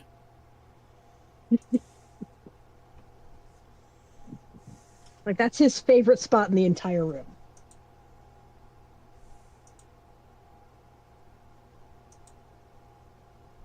Okay, sorry viewers at home. Sorry, viewers at home. I need to share my cat being cute. I see him. All right, back to your regularly scheduled programming. Yes, Batman. Yes, Batman. Honestly, that is adorable. I've had cats that do that too. I know. See, I'm just kind of going through some reorganizational shit, so, you know, downsizing a 3-bedroom house into a single room in a 2-bedroom house, so. You're outmatched by these assassins. I'm still working on getting the Christmas. You're a young man with a gift trust I fund and promised too much people anger. I just gotta eventually get someone to haul my butt over for where I need to go so I can grab the one I planned for Bird. Well, I'm still going I am happy to meet you halfway somewhere for the gift exchange. I am out there. I don't mind mailing it. I just gotta, you know. I mind mailing yours. You're kind of between addresses at the moment. When the mugger or the thief stops to think twice, that is fear. That's is fair. what I am. That is why they I worked hard to find and obtain this for you. By God, you will be getting it. I figured that once I have everything all set up, because I also need to find the time to sit down and draw the other half of Bird's gift. Honestly, I might just draw it for everybody at this rate for how long I've kept you waiting. I might as well just keep the wait up a little bit longer and only mail it after I finish everything.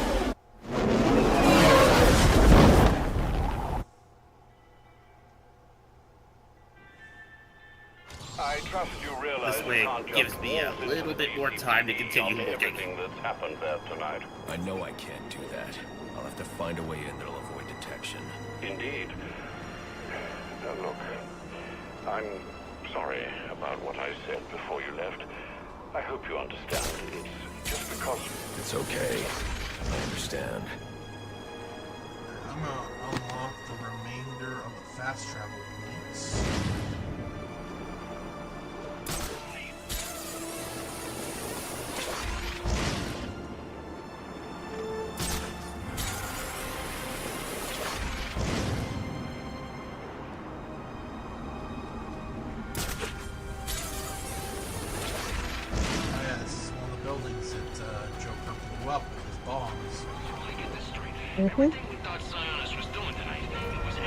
Yeah, the idea that Joker doesn't genuinely love Harley Quinn pisses me off. Like, he does love her, but it's very twisted and fucked up and not in the least bit healthy. To quote the title of an episode of a 90s cartoon that continues to kick ass, it is Mad Love. Mm-hmm. Well, I got that son of... Fun fact, that episode actually got a comic book adaptation. Yeah, but like when they're together, that's kind of where she is in her life. That's what she wants and what she's getting, and you know, when she grows out of that, well, she no longer wants that kind of relationship, and that's a good step for her character to take. But I really, really hate, like I've said this a million times and I'll say it a million times again, I hate it when they, you know, detach her from any kind of responsibility. Like, bro, you dove in, eyes wide open, head first. You knew what you were getting into, and it's what you signed up for. Still eyes wide open, head first, pinching your nose shut. Still having yeah, the idea that she's... Still having her be a criminal after she was a Joker. I'm fine with that. Yeah, absolutely. Like, being her own thing. It's like, it's really nice. Like, that's a cool sort of development for a character. It's just... I think it kind of boils down to the fact that people treat characters like people and people like characters. Do you know what I mean by that? Yeah, like, they have no fucking compassion for other real human beings, but they get very upset about the ethics of the way the narrative treats a fictional character, who, may I remind you, is not a real person, is not any kind of, you know, feeling entity. They are a tool of the narrative, of the story being told. In other words, I think you got your realities mixed up, bro. Yeah, it happens so often. Like, you know, people will just completely brush off horrible things happening to real people.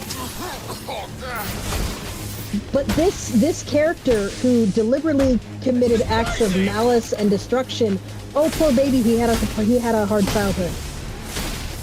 No one can be mad at him. All units, if you are 1010, please report in. Bunch of rich dudes died in an imploding submarine. Nah, they were rich, they deserved it. Versus, oh, this psychotic mass murdering clown stubbed his toe. Poor baby. Yeah.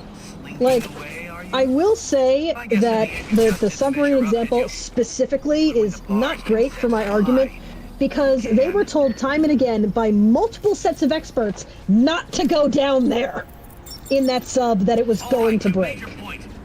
Exactly the way it did.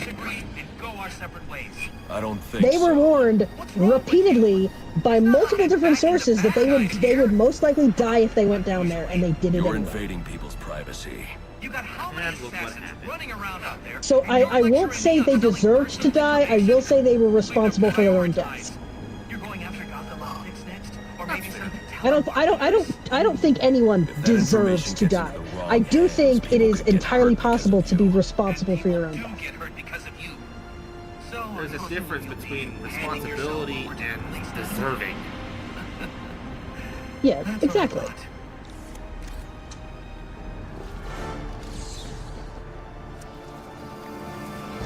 That's the kind of stuff you can expect here on American. dumb conversations and then stimulating Intellectual exercises. Yes. And memes. Don't forget the memes. Oh, all of the memes. Talks of the social contract. Yes, Batman. Talks about social issues or whether or not one different between deserving to die. Being responsible for your own. And then just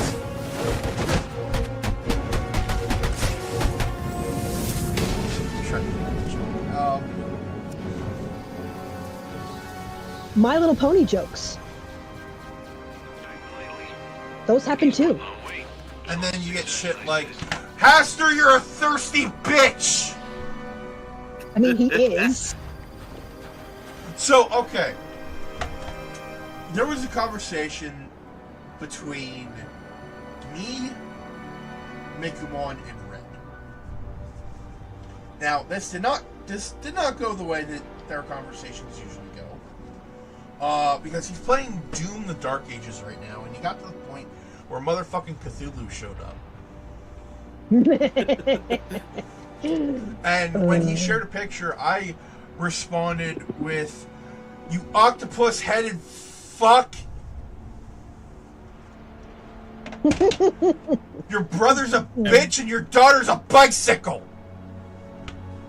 Everybody gets a ride. And then he's just like, "Damn, dude, what do you do to you? Does he owe you money?" I just responded with, "No, his family's just a pain in my ass." Excuse, I'm not involved in this. I never said and you my were. My response was as follows. I just sent this image. If it'll send properly, there we go. Yep. Basically, me and Kraken were seeing the response there and going, what? Seriously, after the Sinking City, I am done with that family. But yeah, one last note of the intellectual conversation. I feel like if you deliberately break the social contract, you are no longer protected by it. Yeah, that tracks. Like, if you're a rude little bitch in a store, no one is required to be polite to you. Like, rude bitch for no reason. People aren't required to be polite to you in turn. It's ma'am!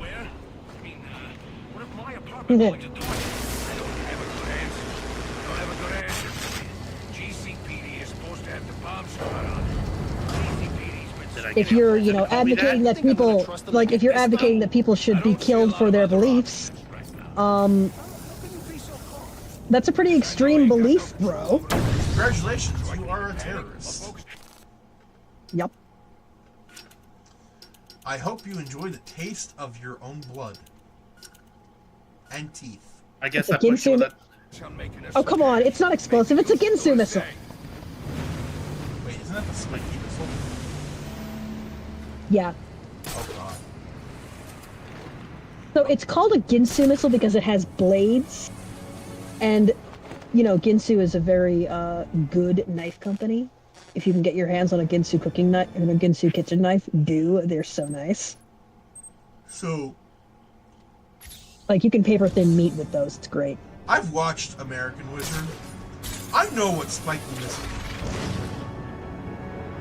Oh, nice! I watch American Wizard too. Have you seen the one where he faces off against Umbridge? Yes!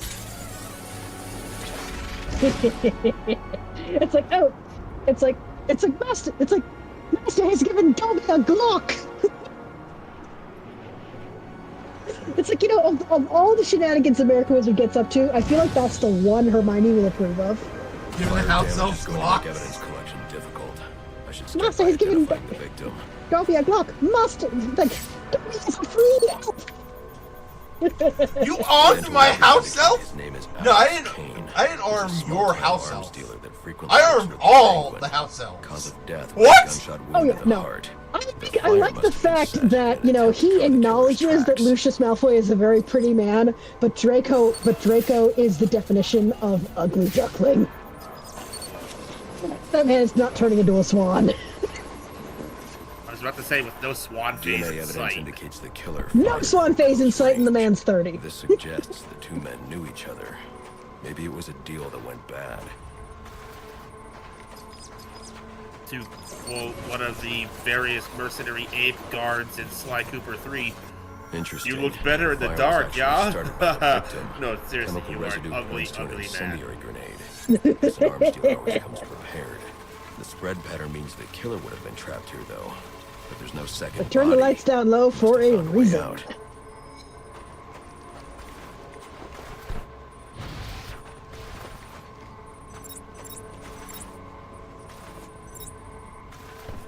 Alright, so this guy threw a grenade, but got shot.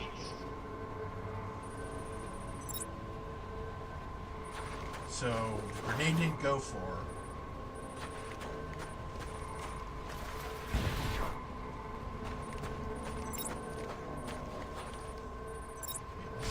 Or was it? No, it was a Molotov cocktail. Never mind. Either way. I'd love to see Terry in the bat-suit doing stuff like this The at killer some made point. his way up the wall in an attempt to avoid being overcome. I should follow his route and see where it takes me. Better yet, an Arkham-style game where you're playing as Terry. I have been wanting that forever.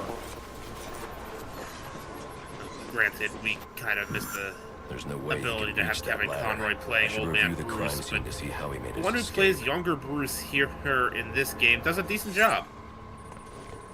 I feel like with the right direction, you could get a decent old man Bruce out of here.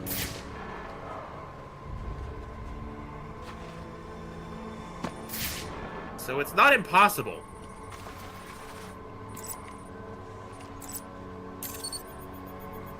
Yeah, it's not impossible. These prints belong to King Lou, one of Penguin's top hitmen. Chances are I'll find him at the docks. I wonder what Kane did to deserve this. Hell, if you wanted to go a different route, have them in the setup, have Bruce be out of town for a bit, and it's Max who's your person in the chair. Which is fun. Mm-hmm. Oh, have you guys seen the Bat Fam comics? Yes! I love those. Those are so good. Like they don't show a lot of, you know, high stakes punching stuff, but they really do flesh out the family dynamic of the Bat Fam, and I just think that's really cool. There's also like when they have like. I'm ready on assigned unit for special assignment. Stand by. Oh, absolutely. Did you see the one where Diana came to visit and she got completely distracted by Damien's menagerie? All the pets, yes. All the pets. Bat Cow. The gargoyle demon bat thing. Like one of my favorite story arcs is when Joker comes back to town. Oh yeah? Yeah, because it actually treats the stuff with Jason, like it treats it like actual trauma. Like, you know, it people are reacting realistically to that shit. Yeah, we see all these teenage superheroes and we always, you know, go, it's fun. No one ever really thinks about, you know, the potential consequences for that, for, you know, superhero, teenage, and young child shenanigans, but no one forgets Jason Todd. No one forgets Jason Todd. And the best part is, I know exactly who's responsible. Proceeds to turn towards the fourth wall and point at the audience. You did this. You voted to kill him. You did this. That they did. Still can't believe for that. those who don't get the joke, the comic that, like, they had alternate endings planned for the comic that would eventually be the end of Jason Todd. And they left it to a vote.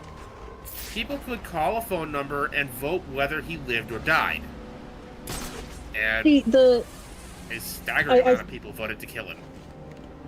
So some of those are, you know, like, yeah, let's kill the kid superhero. It'll be dark and edgy.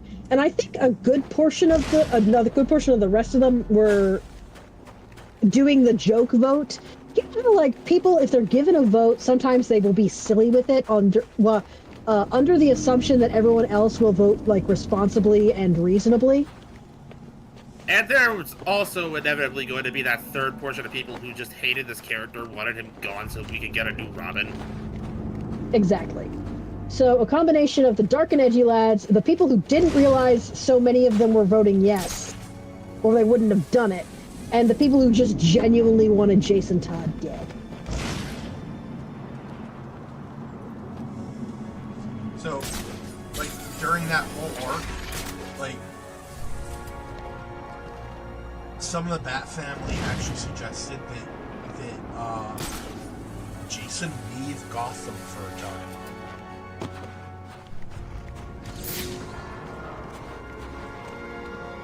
Because this is affecting him so badly that, like, maybe spend some time in Bloodhaven with Nightwing, see if that helps to detox a little. Well, no, Nightwing is there in Gotham helping look for Joker. No, instead they had him hang out with the Outlaws. The good version of the Outlaws. Bizarro and whoever the Amazon lady was, I forgot her name.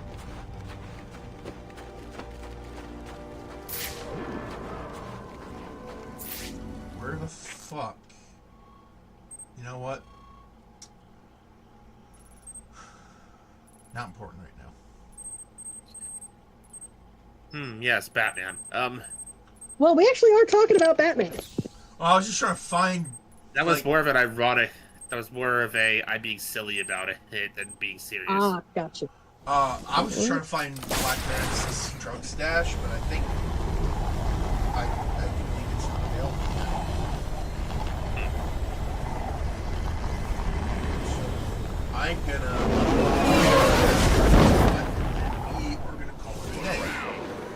I got a note phone. I just want to see what it does. Boss gets the word you've been slacking off. So, it's been a bit since we saw the Martian Queen's whole group in EO, and I'm bringing this up because it does tie back into DC. But, you might I'm very notice excited for the different next types of installment, Martian... not gonna lie.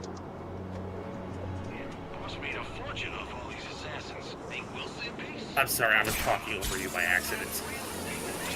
I just said, very excited for the next installment of EO, not gonna lie. I'm happy to hear that. But I'm sure the fact that a certain Trill is going to be a lot more relevant to the plot is not factoring in whatsoever. Mm-hmm. But, yeah, if you noticed, I put in 3 separate Martian types in the Queen's little entourage.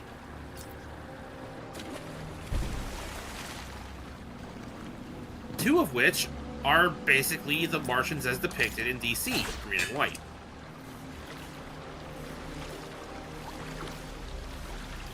Appropriately enough, there are samples for all 3 types in the watch. And now you're just getting in my way. Which leads me to the inevitability of unlocking the green one. Because you'd think I'd go for something more akin to John Jones' Martian Manhunter. Nah. Nah. This is the mask!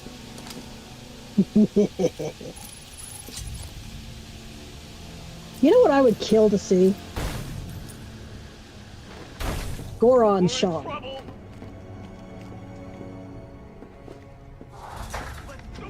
Yeah, assuming Hyrule takes place on a different world entirely, I could absolutely see that. Here we go! Well, yeah, the geography is completely wrong for anywhere, here on Earth. It's basically the same excuse the ponies have. So, sure, idiot hero turning into a Goron could happen. Oh, yeah. Oh. But here's the thing about the ponies. I want to say their planet is Earth, but in a different sort of universal stream. Match for my vastly superior intellect, as you'll soon discover. I would say the Friendship in Disguise comics by IDW disprove that, but they really don't. Nope, no, they don't. So, Deva, I had decided to try my own hand at naming. He basically decided to name his own playlist for Ben 10 Aliens. I'm not gonna write a story, but I decided, you know what? I might as well give it a shot. I did warn him that if he came up with any names I liked, I might borrow some. Yes.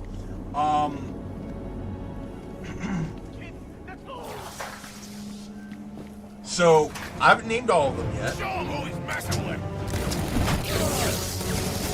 Kraken and I gave him some suggestions. First up, we have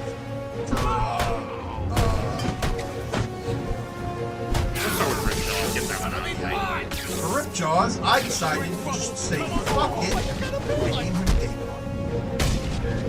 You're quickly approaching the point of no return. I turn back at my wheel. Because why the fuck not? I recall Heat Blast also being in the initial batch. Yes. At first I got really excited about Heat Blast because I thought I was onto something. I came up with the name Pyromite, and then I realized that's too close to his species name. What's it? What is his species name? I forget. Pyronite. Pyronite. Yeah, that's literally just a letter off, dude. Yep. So, Megamon and Kraken. Or you could call it Fire Force. Kraken suggested a few names, and I decided to run with Firecracker.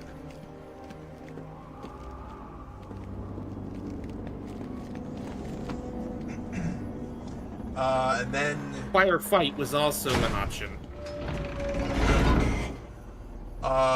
Also for Accelerate, I chose the name Fastlane. You must be feeling pretty good about yourself, Batman. So, about these playlists, what songs are on them? My plan. I already have all the data I need.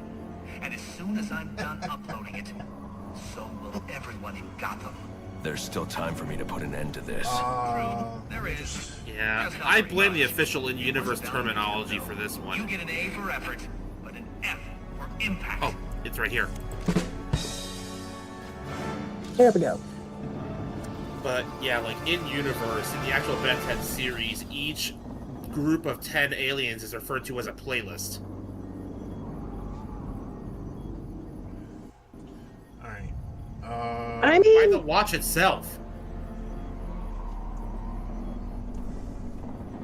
Alright, so, the other names I came up with help from Megamon and Kraken. For Gray Matter, I came up with Cortex. Because brain. For Upgrade, Firewall. Atlas for forearms. You had said Atlas for forearms, too. Atlas for forearms. And Primal for Wildlife.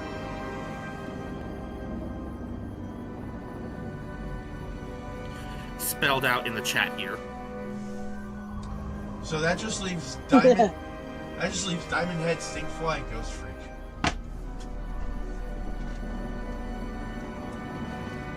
I would come up with names with. So, any of them yet. Speaking of playlists and songs, I have a song stuck in my head that I swear is pre-war Megatron to a fucking T. Oh? It's Kings by Tribe Society. What's funny is, in regards to songs and Megatron, I had a response song in my mind of Optimus attempting to debate Megatron's ideology or her just telling him what's been going on, what happened. And, naturally, Savior of Nothing by Disturbed was what popped into my head. So, there's a song that's not, like, it's not a pop song, but it's very them-coded.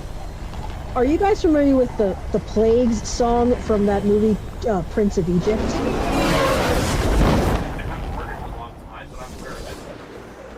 That is very Megatron and Optimus coded. Keep this channel open.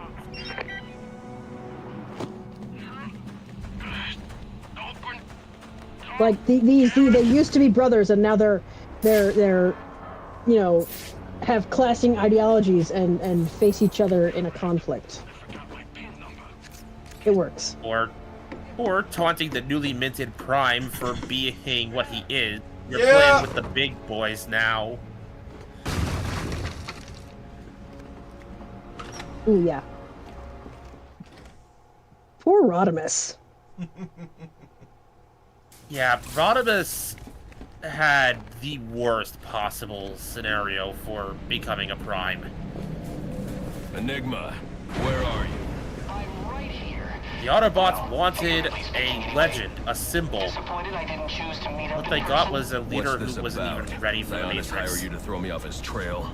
Think of me as But an Optimus was dead, and he broker. was next in I've line. got data handlers everywhere. The Matrix sees potential, not readiness. And you think this is going to destroy Gotham? Like Rodimus will one day be a great Prime.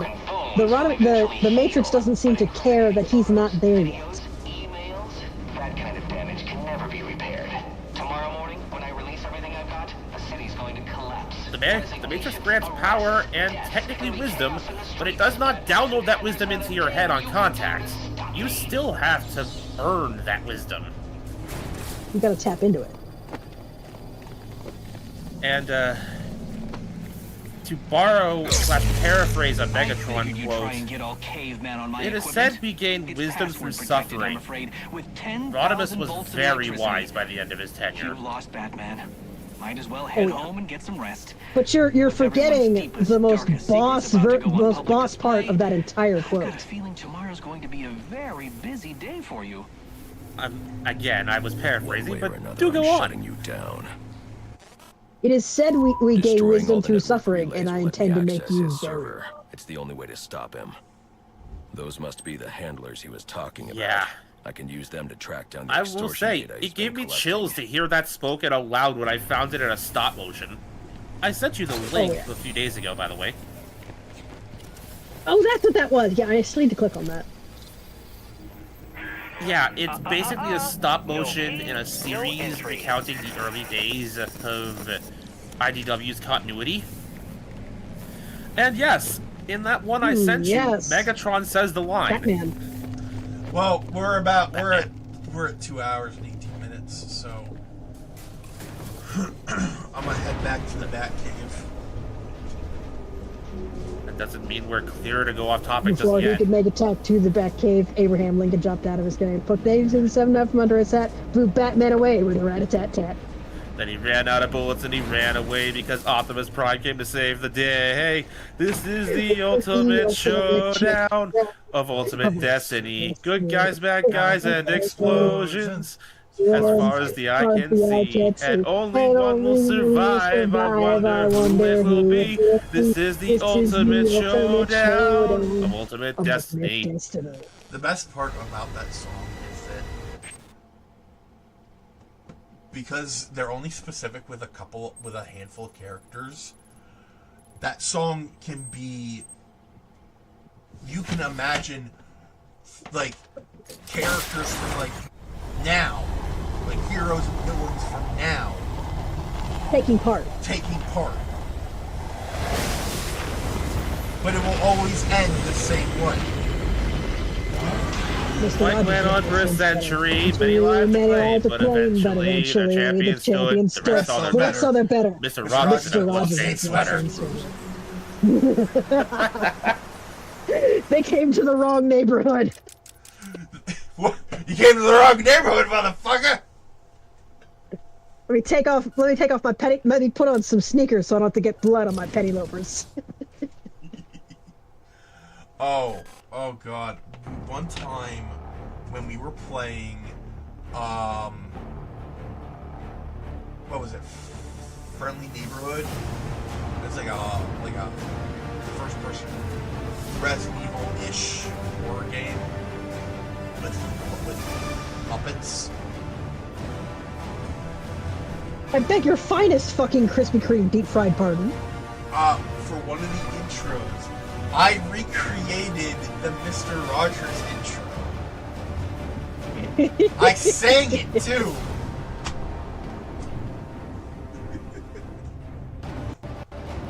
We had a lot of fun that day. Yep. Alright. We have a lot of laughs here on the channel. Thank you all for watching. This has been Vegas Bear 92. With Meikumon. And Archival Dave. And with a cameo mention of Kraken. Yep. And as usual, if you would like to do, let's just keep it somewhere else if you wish.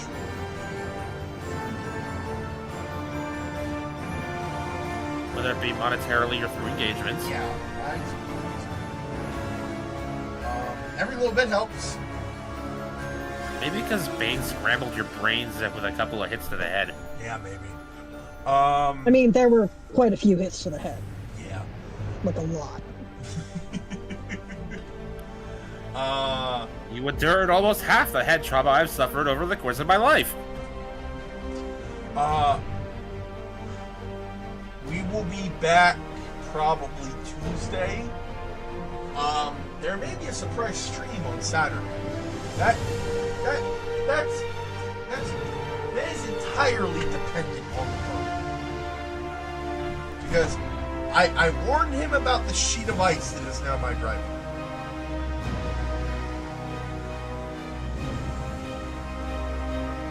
So,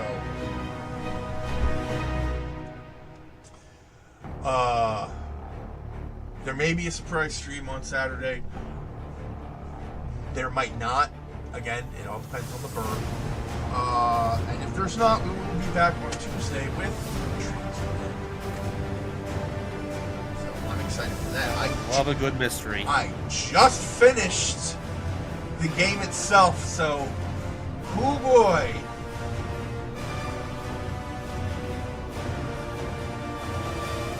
I'm gonna try not to use hints this time. So, stay safe, stay comfy, stay hydrated, stay healthy, be good to each other, and we'll see you all on the next one. Bye. Peace.